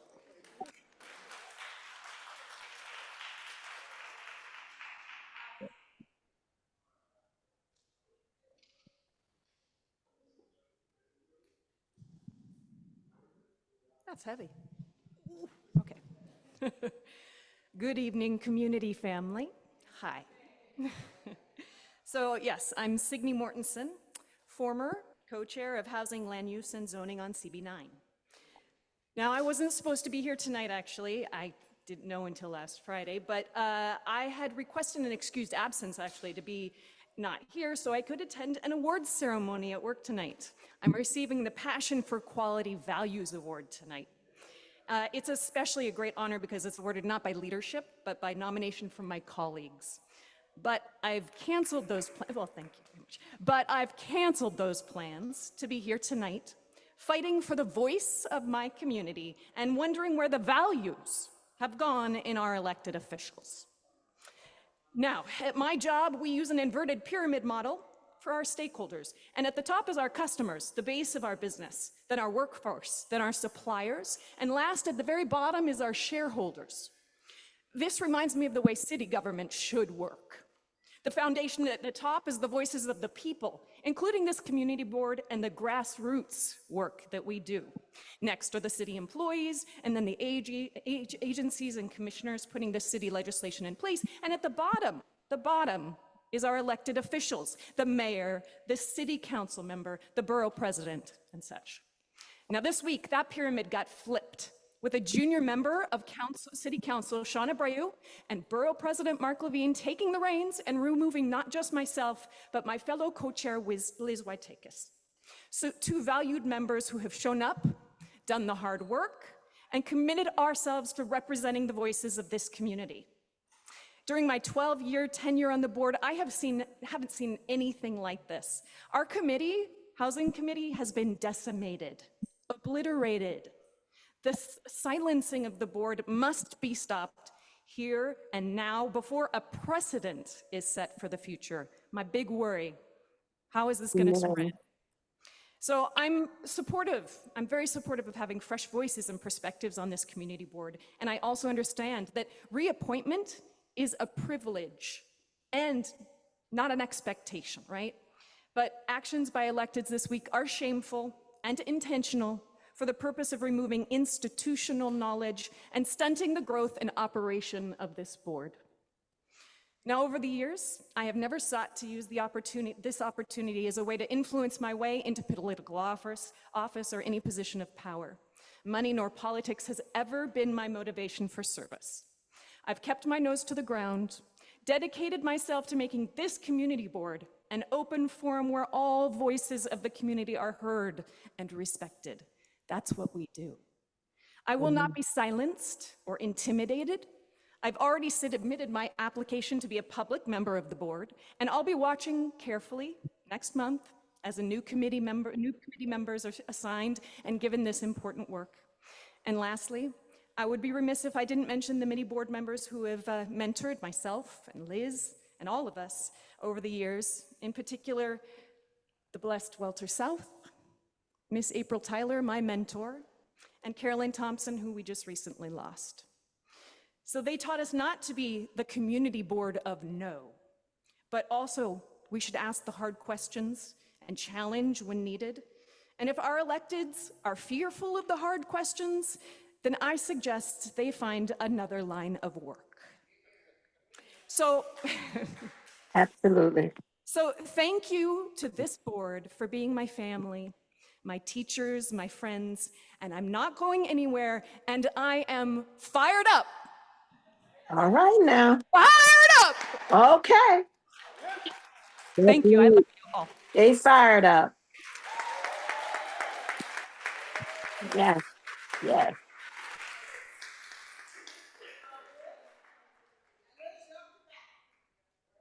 Yes. That's right. Reject that decision. This is not why I joined the community board. All right. Hi, everyone. I'm Liz Waitakis. I am now the former member of Community Board 9. As many of you know, Signy and I were not reappointed to another term on the community board. Collectively, Signy and I have decades of experience working and serving in this community. I started coming to community board meetings in 2009 during the rezoning of West Harlem. I was UN's intern. It took me 10 years of being a public member, learning from our mentor, April Tyler, that I did in fact have enough knowledge and passion to join the community board and ultimately lead the land use committee. Serving the community has been a privilege, and I am confident that my work, our work, has been positive and reflective of the will of this community. Yes, it has. I find it disgraceful To hear that Council Member Sean Abreu is now admitting that he asked Borough President Mark Levine to not reappoint the Housing, Land Use, and Zoning co-chairs to teach Community Board 9 a lesson. Fall in line or you will be removed. These tactics by our elected officials are anti-democratic, they are anti-grassroots, and the opposite of what independent representation looks like. Democracy works when we agree to disagree, when these moves by our elected officials are straight out of the corruption playbook. I find it curious that Sean boasts his work and engagement with our community when he has never come to a land use meeting. He rarely comes to these full board meetings, and he has never reached out to me about his concerns about the committee or my leadership. We were removed in retaliation for our leadership on 107 West 135th Street, Euler process, and the resolutions regarding 1727 Amsterdam, in which the community voted nearly unanimously that these projects were flawed or a danger to the community. I believe I can speak on behalf of Signe, myself, and the community that Community Board 9 is not the community board of no. Not only did we not say no to housing at 1727, but we suggested that plot of land be upzoned to create even more housing with a better mix of supportive and affordable housing. We also supported all 3 rounds of City of Yes. So don't tell me that Community Board 9 is stopping Sean, Mark, or this city from moving forward. To conclude, I call upon my community and whomever takes over our committee to follow the voice and the will of the community and not bow down or cower to elected officials who think that they can buy, intimidate, or replace those of us who believe in independent representation and go against self-interested wishes of elected officials. West Harlem will not be intimidated and will not support those who want to be elected at all costs. Thank you.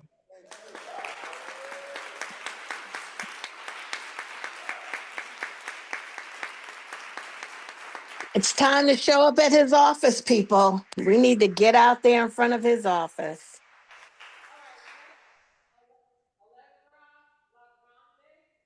We need to.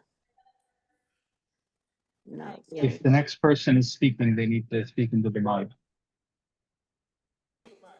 Speak into the mic. All right.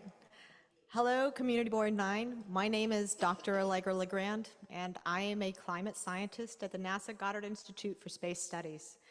We have been located here in New York City since 1961 and at our present location above Tom's Diner on 112th and Broadway since 1966. I got here in 2001, and I've been doing climate research on abrupt and extreme climates of the past and present so that I can inform our future. DOGE canceled our lease 3 weeks ago, and we will be removed from the building in 2 weeks.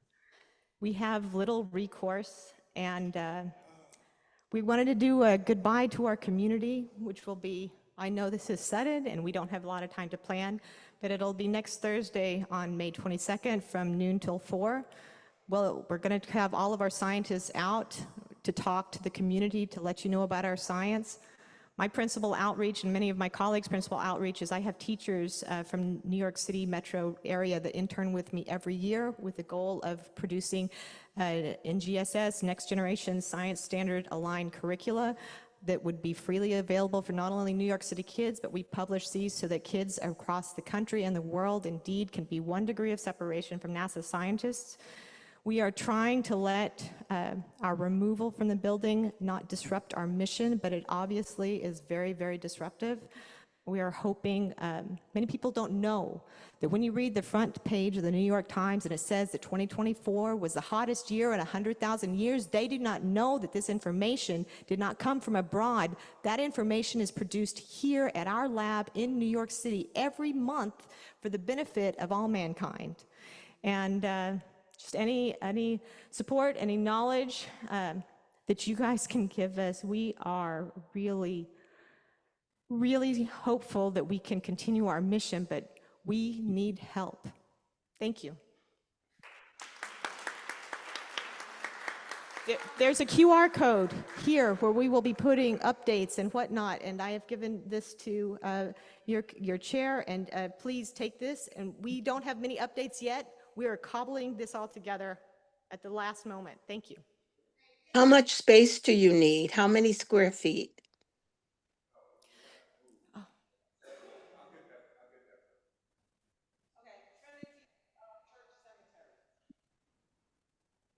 Go on, lock it.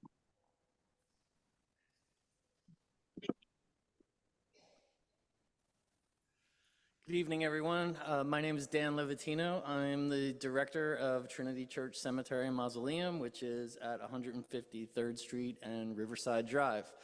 I am here tonight to invite you all to our event that we're having Wednesday from 2 p.m. to 7 p.m. It's called Start Your Summer in the Heights. We're doing it a couple days before Memorial Day weekend, so we're hoping that you'll come out for a nice afternoon.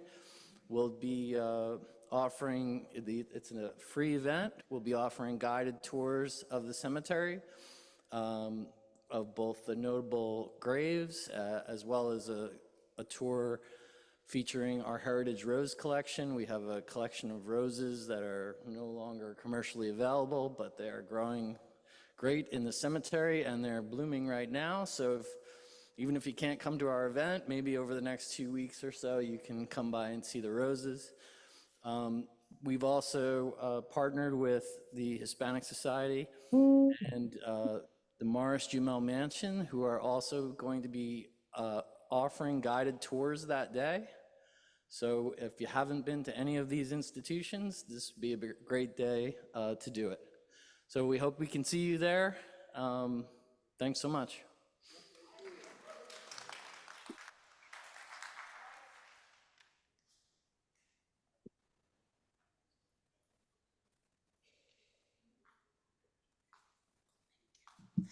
Good evening, everyone. First of all, I want to thank everyone who's had a part in ensuring the continued production of the New York City Multicultural Festival. Reverend Morgan Thomas was the one who asked me to come to this community and produce the festival on St. Nicholas Avenue. I also want to thank Patricia for always encouraging us to keep going. Thank you so much. And everyone else who have been instrumental in keeping this festival going. This is our 16th year. My name is Joyce Adewumi. I also serve as the founder and president of New York African Chorus Ensemble. And one of the programs that we do is the New York City Multicultural Festival. In a city that is so diverse, it's important that we ensure that we stay united and we reduce the negative stereotypes that could lead to violence and hate crimes. So we are very, very proud to work with the NYPD to produce this festival every year. One of the things I've heard people say, well, there was a friend of mine who came from Jackson Heights when I started, and I called different people to come to talk about the festival. And one of the things he said was that, Joyce, in my 40 years of being in this. I seen you around Half Mile. I didn't get there. Yeah, I seen you park right on the corner. Yeah. Ms. Johnson, can you mute? Ms. Johnson, your mic is on. Sorry. So he said to me, he said, Joyce, in the 40 years that I have been in this country, I've never been to Harlem because people said Harlem is dangerous and it's dirty. But he said, you have brought me to Harlem, and I'm going back to tell them that Harlem is beautiful and the people are wonderful. This true story. This is what this festival has been doing. So I'm not going to say any more. I'll let the video speak for itself. We're celebrating 40th anniversary of New York City. We are all New Yorkers. New York City, 400 years of dreams, hustle, love, and community. And for 16 incredible years, we've come together to celebrate what makes this city truly great, you. The NYC Multicultural Festival is back, bigger, bolder, and more beautiful than ever.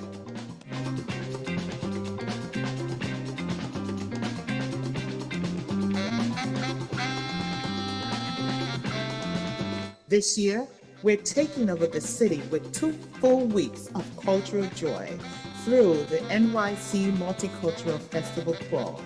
From June 8th to 20th, local events, concerts, workshops, and tastings will pop up in every borough.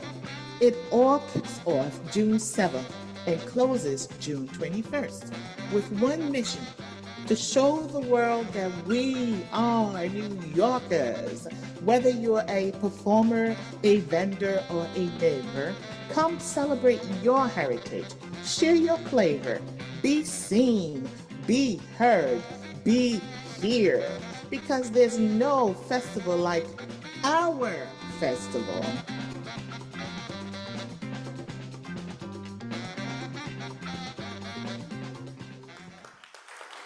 Thank you so much. Thank you, Yutha. Thank you, Victor. I also want to thank the elected officials who support this, the Manhattan Borough President, Sean Abreu, Assemblyman Al Taylor. Thank you all.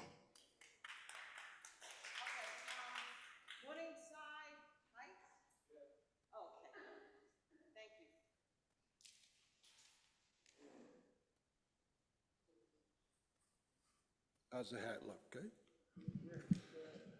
Hi, my name is Phil Offray. I'm from Morningside Heights. I'm the person who started a lawsuit against Columbia University for closing the campus walkway. Last month, we went to court with them and had our first round between the lawyers at the New York Supreme Civil Court. Our next court date is May 27th. Columbia University is trying to dismiss the case, saying that we don't have anything. In the last meeting, New York City attorneys were there, as well as Columbia.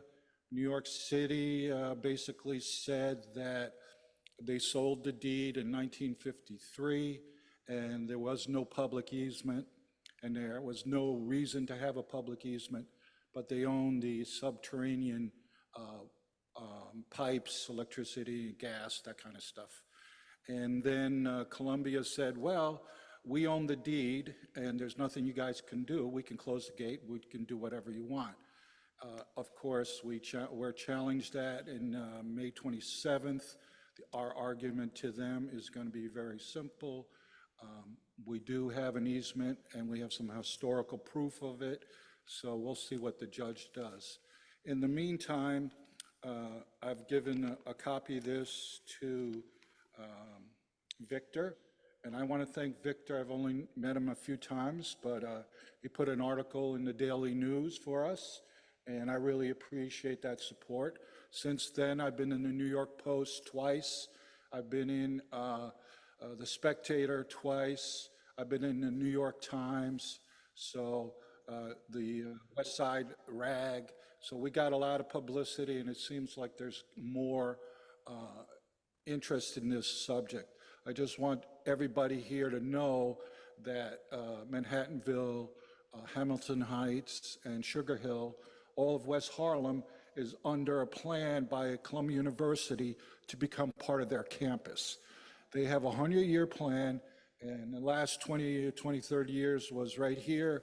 And they've been using eminent domain with New York City to take over private property. And they've one situation where once they own the building, they can evict you.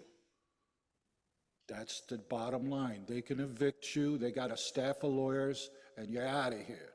So there's this fight here with the crosswalk, has been open to the public for 70 years. And the main thing is we're fighting to say, you know what, the public interest, there's some statements about the public interest. We are the public, not them, okay? They're not even a good neighbor. They'll promise you all this stuff. Oh, we're gonna give you this, we're gonna give you access. But in 5 years, you're not gonna have it. And they don't pay taxes. Now I notice when $400 million was threatened to be taken from them, they changed their whole attitude. Well, maybe, okay, all right, well, maybe we need to make them pay taxes here in New York City and invest in the community. Thank you very much.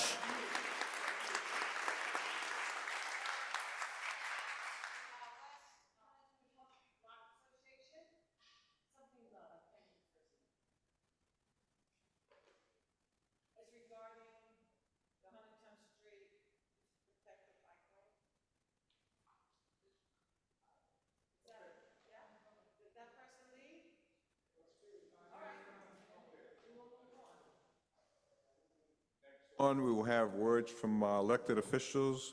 First up, Tiffany Brown. Victor, Mayor's I Office. was signed up for, Victor, I was signed up for public session. Oh, okay. I sent it in earlier this afternoon.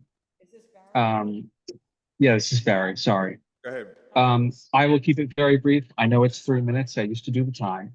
Good evening, everyone. My name is Barry Weinberg. I am a former chair and former member of Community Board 9 for the past 12 years and currently a public member on housing, zoning, and land use. I chose to not reapply this year because I was worried some foolishness like this would occur.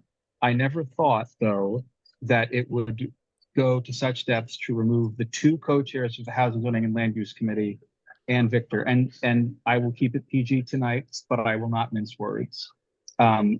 5 of the 7 members of the Housing, Zoning, and Land Use Committee are now not on CB9. This is in addition to 3 others that have been removed in prior years. And to have Sean Abreu say that he did this because the community board is always against me and I want to send a message is ridiculous. Those are the actions of a 4-year-old, not a 34-year-old. Getting up and storming out of meetings saying the community board is against him and like having a tantrum to convince the borough president to not reappoint Signy and Liz when they are not councilmanic appointees, they were in borough president slots, is childish and ridiculous, and the borough president is cowardly for caving into it. And I think that for those who are joining the board now, I want to say thank you and welcome. Please make sure you attend. Please make sure you speak to your neighbors and represent the community, and do not allow this to intimidate you. But over the years, Mark Levine has put on people who do not attend these meetings and do not show up to this board. We can't achieve quorum. We cannot get business done. We have to spend a lot of time chasing them for attendance and then removing them for our bylaws. Please show up and make your voice heard. And I just want to say that, you know, Mark Twain had a saying that politicians are like diapers. They both need to be changed often and for the same reason. And it is an election year. So please show up, please bring your values, please bring your voices, the voices of your neighbors, your expertise, and work to make this community a better place. And I know Sydney and Liz have done that every day. They have put in hundreds of hours of volunteer work to run one of the most difficult and challenging committees. That committee is now down to 2 people, and I'm sure Victor will appoint fantastic people, but stay woke, as they say, like pay attention, because while billions of dollars are being cut from his district, Sean Abreu is having hissy fits about when the community board disagrees with him. So we need to reprioritize and we need to stay strong. Thank you and good night. Thank you, Barry. Thank you. Okay, from the mayor's office, Tiffany Brown. Tiffany, you still there? Yes, I'm here. Good evening. Good Can evening. you guys hear me? Yes, we can. Okay. Good evening, everyone. Tiffany Brown here, Manhattan Borough Director for the Mayor's Office of Community Affairs, and I just have a few things to report on. And the first is going to be our great Mayor Eric Adams signed several pieces of legislation to address the city's longstanding scaffolding shed epidemic, giving New York City Department of Buildings new tools to remove unnecessary, unsightly scaffolding and create more appealing designs for sheds that are still needed. The legislation establishes new penalties, compelling property owners to complete building repairs in a timely manner and remove sheds more quickly, reduce the duration of sidewalk shed permits, increases the cycle of facade inspection requirements, expands the variety of sidewalk sheds colors, improves lighting requirements for sheds, and more. And my next report will be our great Mayor Eric Adams in New York City's Police Department Commissioner Jessica Tisch, and various community and faith activists and leaders celebrated the destruction of 3,575 seized illegal handguns and 20 rifles. The firearms, a small fraction of the more than 21,400 seized firearms under the Adams administration, were demolished at evidence destruction vendor Rewald in Westbury, New York, to ensure a safe, secure disposal process. And I just have one other thing to report on. Mayor, our great Mayor Eric Adams is doing a series of Faith in Your Borough, where he's coming out to talk to his faith leaders, community leaders, and just community in total in every borough. And he's coming to Harlem. For those who will be available, he will be in Harlem on May 29th at the Schomburg Center, from 10 to 12. And Yutha, I will send you that information as soon as I get it, between tomorrow and Monday, so you can share it with the community. And please, please come out. He welcomes you all and hope to see you there. And that concludes my report. Thank you, Tiffany. Thank you. Next up, from Councilmember Abreo's office, Sky Embre, I believe.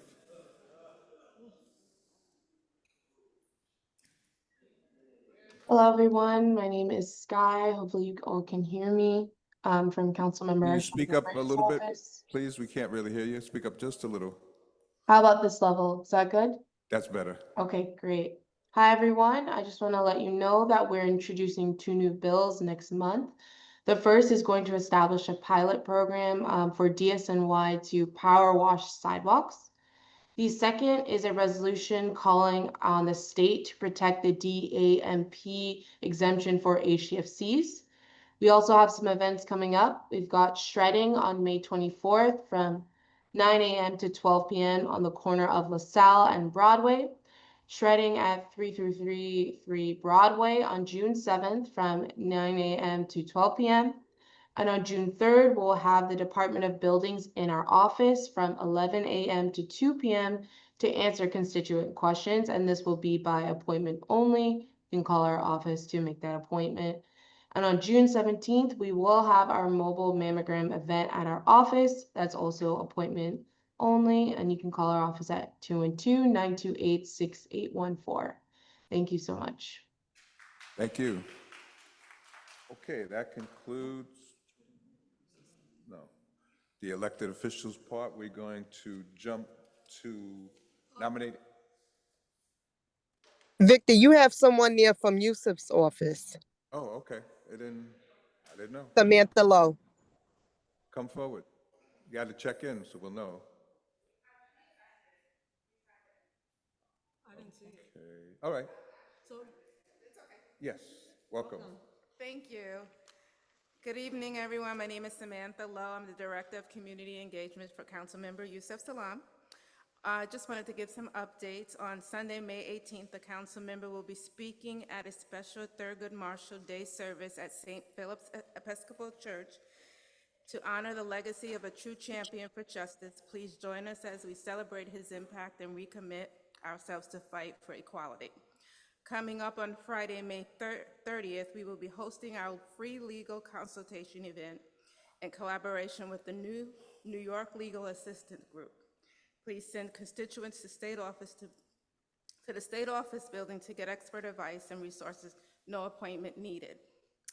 As many of you know, we have moved to the state building, and we would like to invite you to our open house on Friday, June 6th at 10 a.m. Finally, we are hosting a street resource day in collaboration with the New York City Office of Administrative Trials and Hearing on Wednesday, June 11th. As always, Councilmember Salam remains deeply engaged with his issues affecting our district, and his office is here to support you. Thank you. Thank you. Thank you so much. Look forward to seeing you again. Thank you.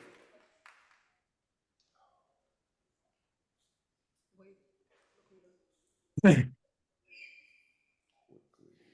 evening. Evelyn Collado from the Office of New York City Comptroller Brad Lander. I'm the Manhattan Borough Director. And Tonight, I'd like to briefly bring your attention to some of our latest reports. The first one is an audit report that we conducted on DOE and SCA on their asbestos management program. We found that since the AHIRA, the Asbestos Hazard Emergency Response Act, was enacted 38 years ago, an average of just 11% of all schools known to contain asbestos have undergone all of the inspections mandated by this act. So I'd like for you to take a look at this report. It has a map with all the schools that are known to contain asbestos in New York City. The other report is our behind schedule, how New York City's bus system slow rolls riders. And this is an assessment of bus performance over 3 key metrics: speed, on-time rate, and reliability. And, shockingly not, it reveals very poor performance system-wide. We see some gains due to congestion pricing, but because MTA has not upgraded the bus schedules, a lot of those gains have not been fully realized. The other report is a contract primer that we released. This is part of our efforts at the Controller's Office to provide the public with a straightforward guide to the basics of the city's contracting workflows and essential solicitation methods. So there you will have, a list of key entities in New York City contracting, an overview of the contracting cycle, definitions of core contract categories and solicitation methods, as well as public resources and how to use them, how to run searches to look at all the contracts that the city of New York enters. And just one last thing is on the Open Street program, so please look it up and go to control.nyc.gov for all these reports. Thank you. Thank you. Lucas, just quickly, because we have another report.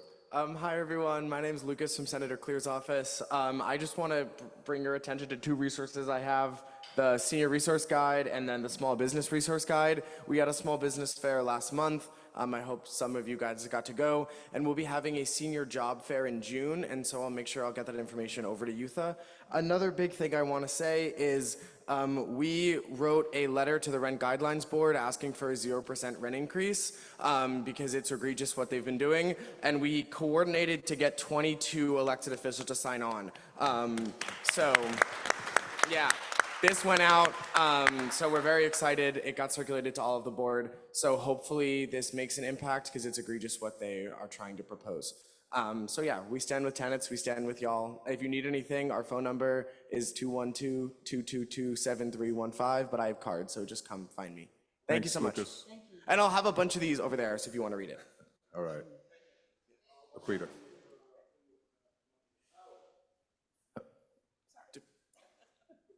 We'll be doing a walkthrough of that tall building to ask why they can't put housing there. Because again, it's egregious that they say they can't house the community there. And then we'll be having a follow-up meeting about those units that they said they would give back to the community. They said they'd get back to us by the end of the month, but they haven't yet. So we're gonna keep putting pressure on them to get more information. Thank you. Go ahead, Laquita, step away.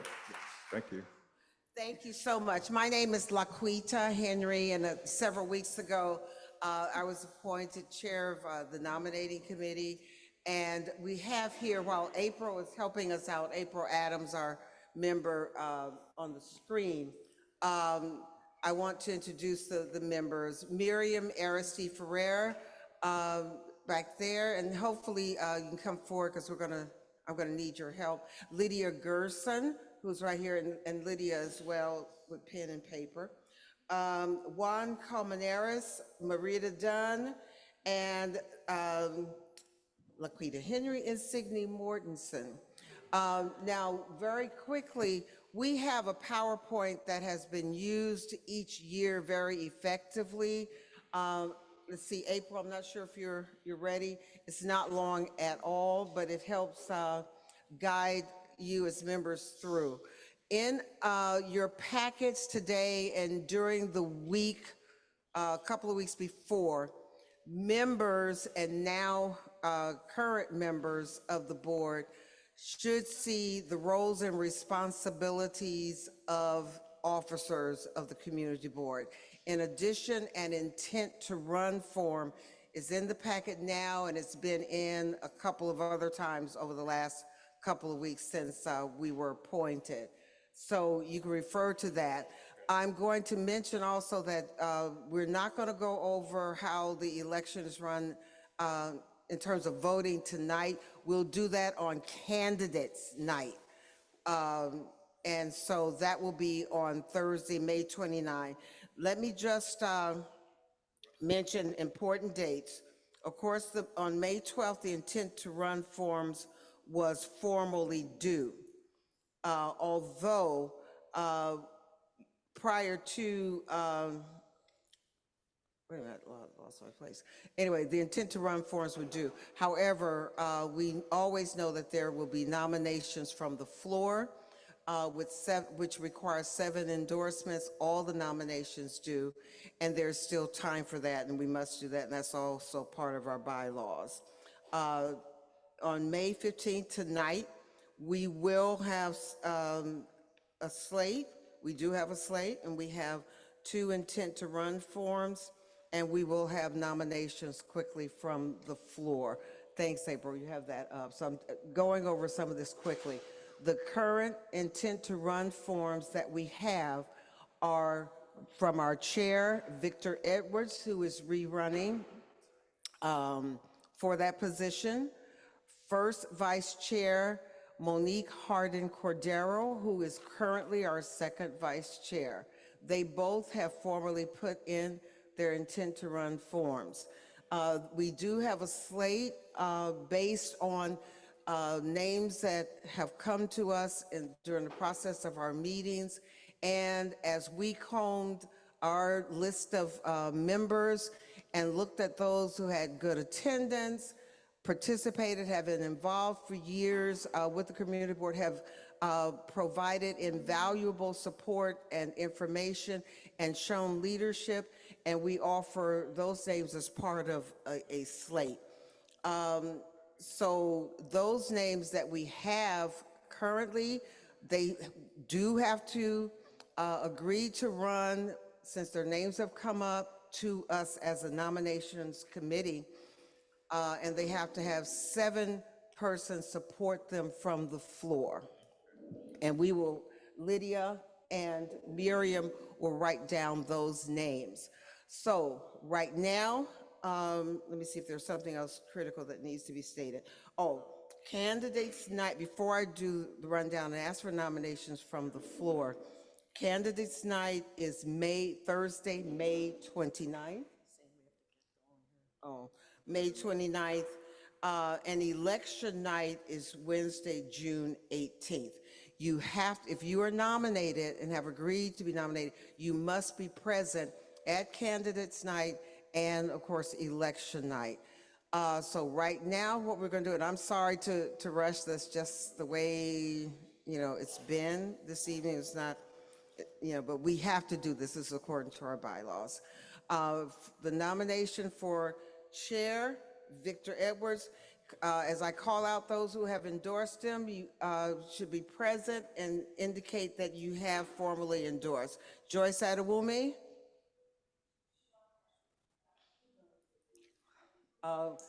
Is she back there? If not, we'll get a second name. Monique Hardin Cordero. State yes. Okay, you have to formally out loud before everyone. Okay. No, John Martin Green, you're already down. Veronica, you're okay. Veronica Savage.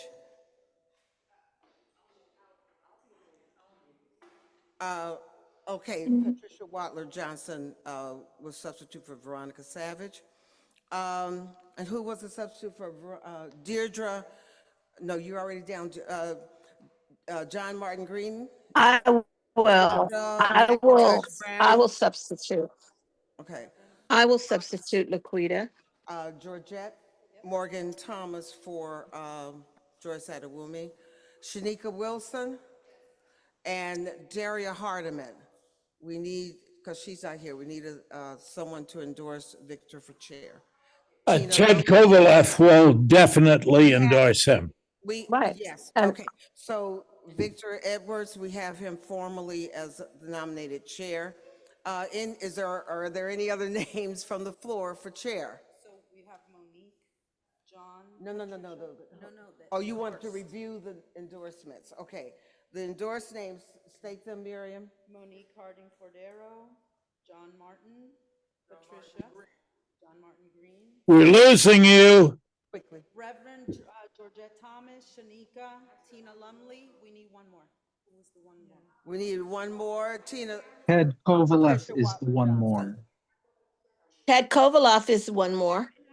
So we have the 7 names for Victor Edwards. Yes, you have to sign. No, we need one more. Yeah, we need one more. Ted Kovaloff. Yes, I definitely support him. Okay. All right.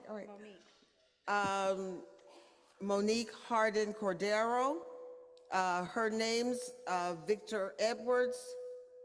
Say yes. You have to endorse right here on Solomon Prophet. Yes. Joyce Adewumi. She's not here. We need a name. No, you can't, Merida. You're on the committee. Deirdre McIntosh Brown. Okay. Walter Alexander is not here. We need an endorsement. I will endorse her. Ted Cole. They're writing. We have So. 3 people. Yeah. Joyce is back. Okay, well, she's back. So Joyce Adewumi, you're down to endorse. Oh, yes. Because you have to be present. Monique Hardin Cordero, Joyce? We have 4. Walter Alexander, we have a substitute for Walter? Ilana. Okay. Wait a minute. Ilana Mercado, and we need 2 more. Hold on. Vanessa Kaufman? Okay. Chris Berry is not here, I don't believe. We have an endorsement for to substitute for Chris? Put Deirdre. Okay, and John Martin Green. John is here. Okay, we got it. Okay. All right, so do you want to just make sure you have those real quick? Quickly. Victor Edwards, Solomon Prophet, Deirdre Brown, Joyce Adewumi, Ilana Mercado, Vanessa Kaufman, John Martin Green.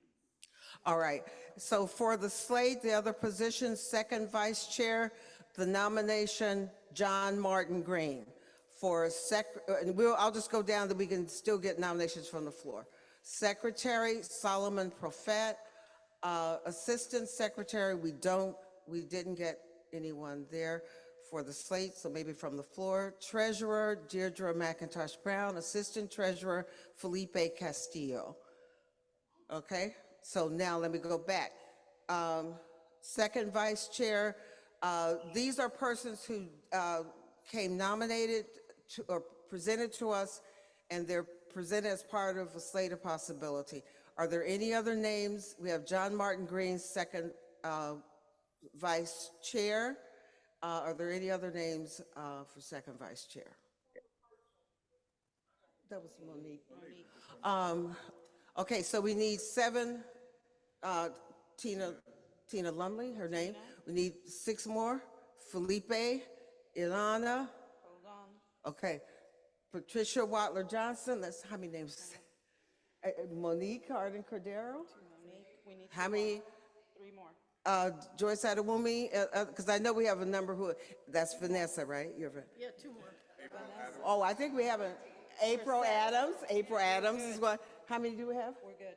I only have 6. 6, I've got okay. Tina Lumley, Felipe, Ilana, Pat, Monique, Joyce, and Vanessa and April. That's too many. No, you can have more. You can have more. It's just, you gotta have 7. And Deirdre, you're also, Deirdre for John Martin Green as well. Okay, so you are on the slate, John Martin Green for second vice chair. Solomon Profet, secretary, he is our current secretary. Any other nominations for that position? Okay, so we'll quickly get 7 endorsements for Solomon.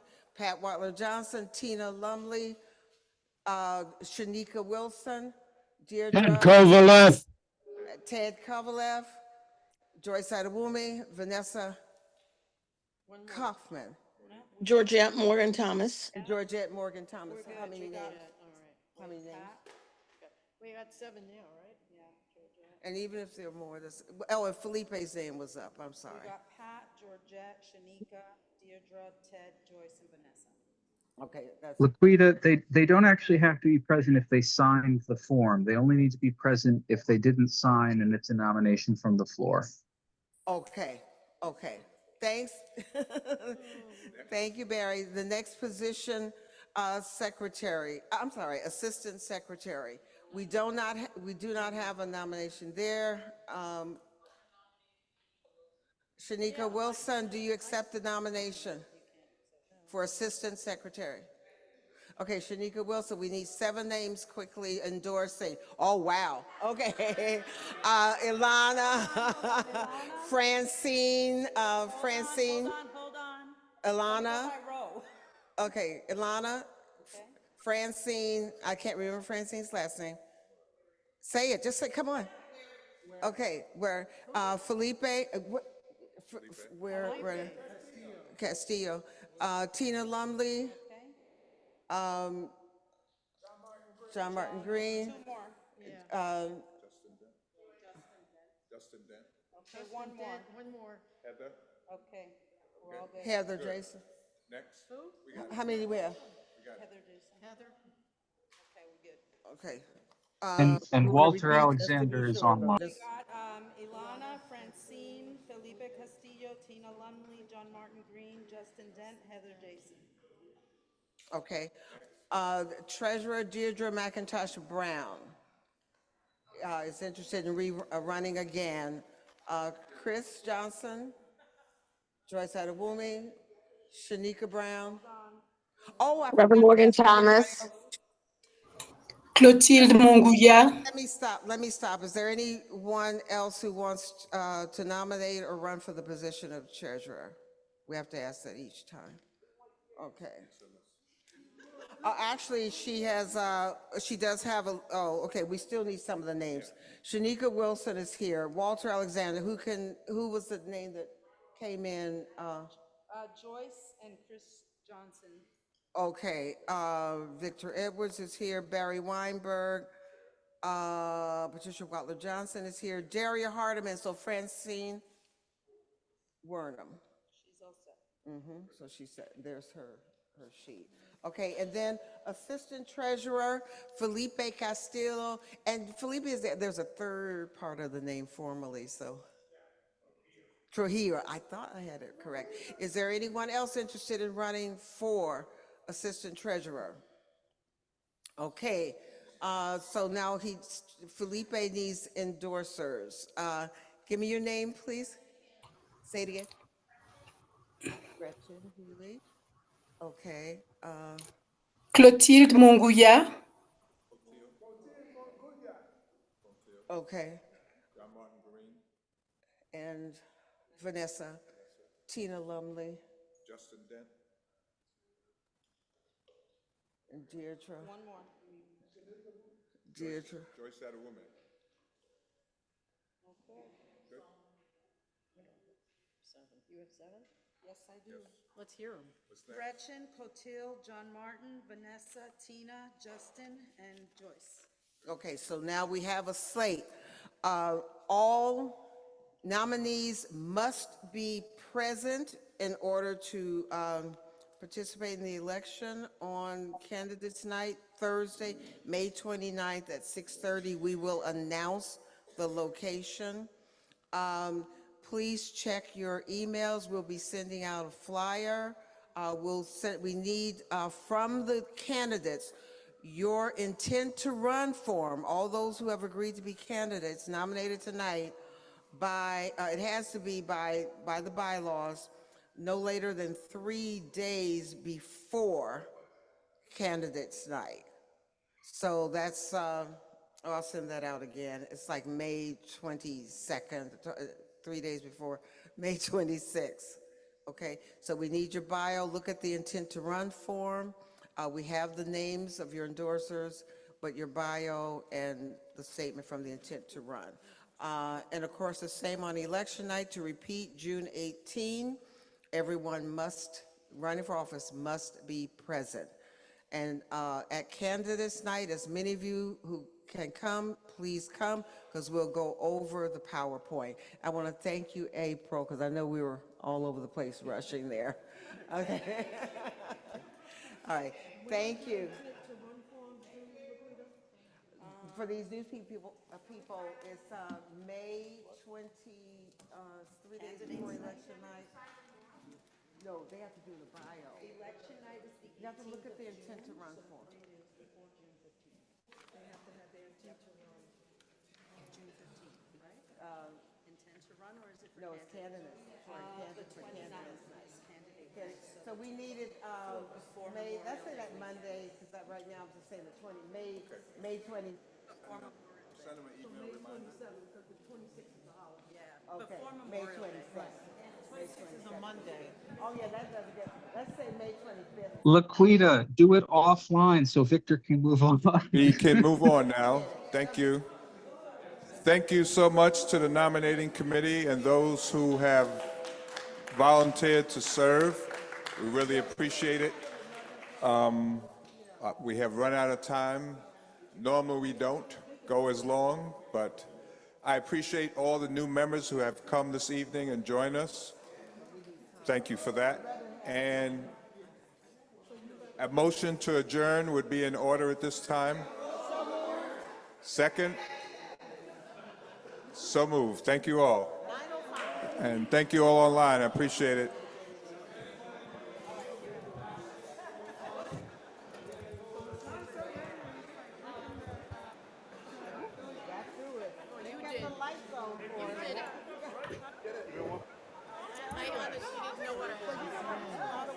I had a presentation ready to go. I understand we're out of time. But I was ready last month. I was ready last month. For 110th Street Pass in February at UST. So now, you know. Make sure.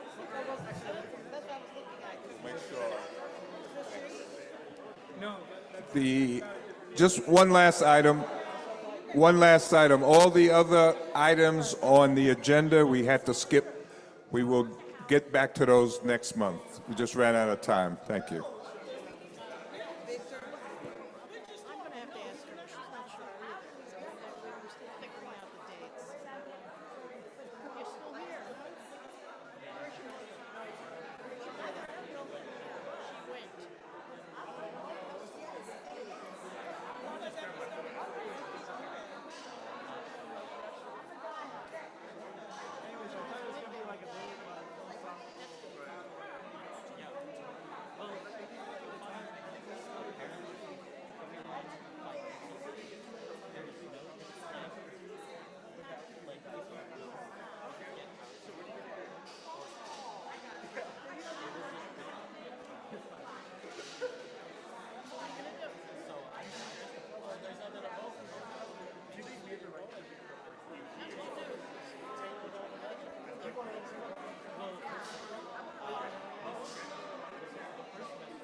Hello.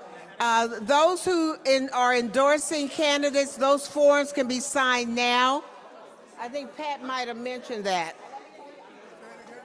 Those who were endorsed tonight, you can sign the forms tonight. Okay.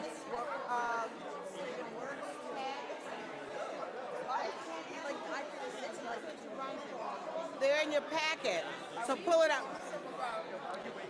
Hello, everybody. Can you quickly, those who signed up to endorse candidates, Miriam, can we have you and Lydia help? Yeah, those intent to run forms. Where are the intent to run forms? They were supposed to be in the packet. They are in the packet. Oh, they're in the packet. I saw it online. I don't know if I saw it in the packet. Everybody has one. There's a blank one. Intent to run. Everyone, we're not finished. John Martin Green, get your, who are the signatures? Everyone, we're not finished. In your packets, you have intent to run forms. If you endorse someone tonight, come up and see Lydia and myself and pull this form out and submit it. It's in your packet. Intent to run. Okay, so let's do one. We need to do one for each candidate. So you endorse.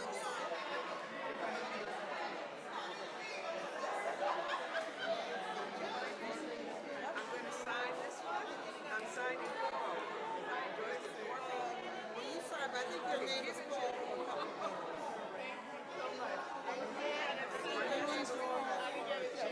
I'm signing Vanessa.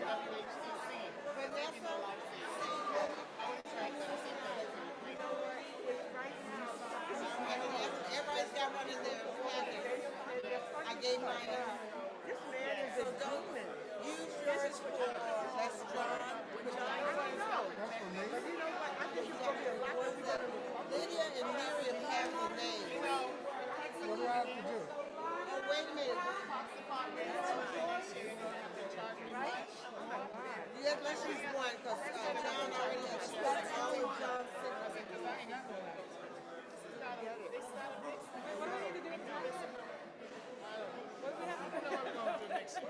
Okay. And my name is spelled incorrectly. I know who you are. Okay, good.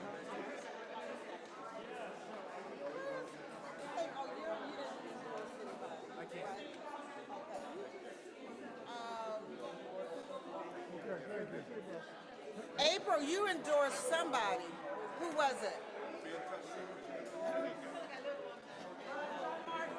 Okay, John Martin's form. Where's his form? John Martin, your form? Felipe, where's your form? No, okay, you got your name?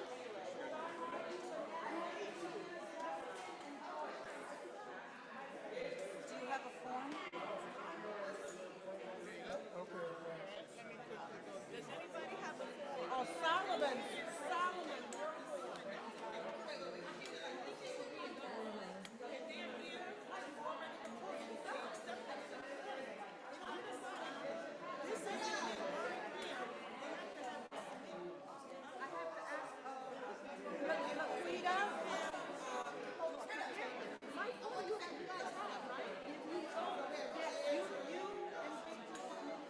Right, so then if Joyce wanted to sign it, I don't have to. Okay, so Joyce. Who has to sign mine? You're good. Oh, I am? Oh, okay. All right. All right. You're off the hook. Okay, then. Here's what I'm concerned about. I was trying to look for, I'm trying to find Justin, but I think he cut out.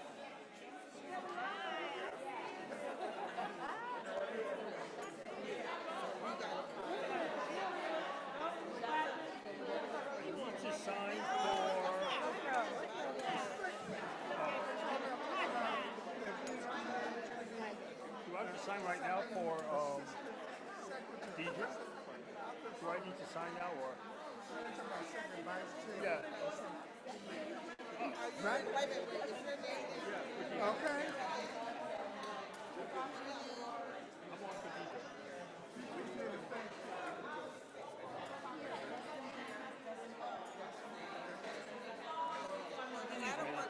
Okay, Chris. Okay. And then I'm going to tell Justin why, you know.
I can't take it, please.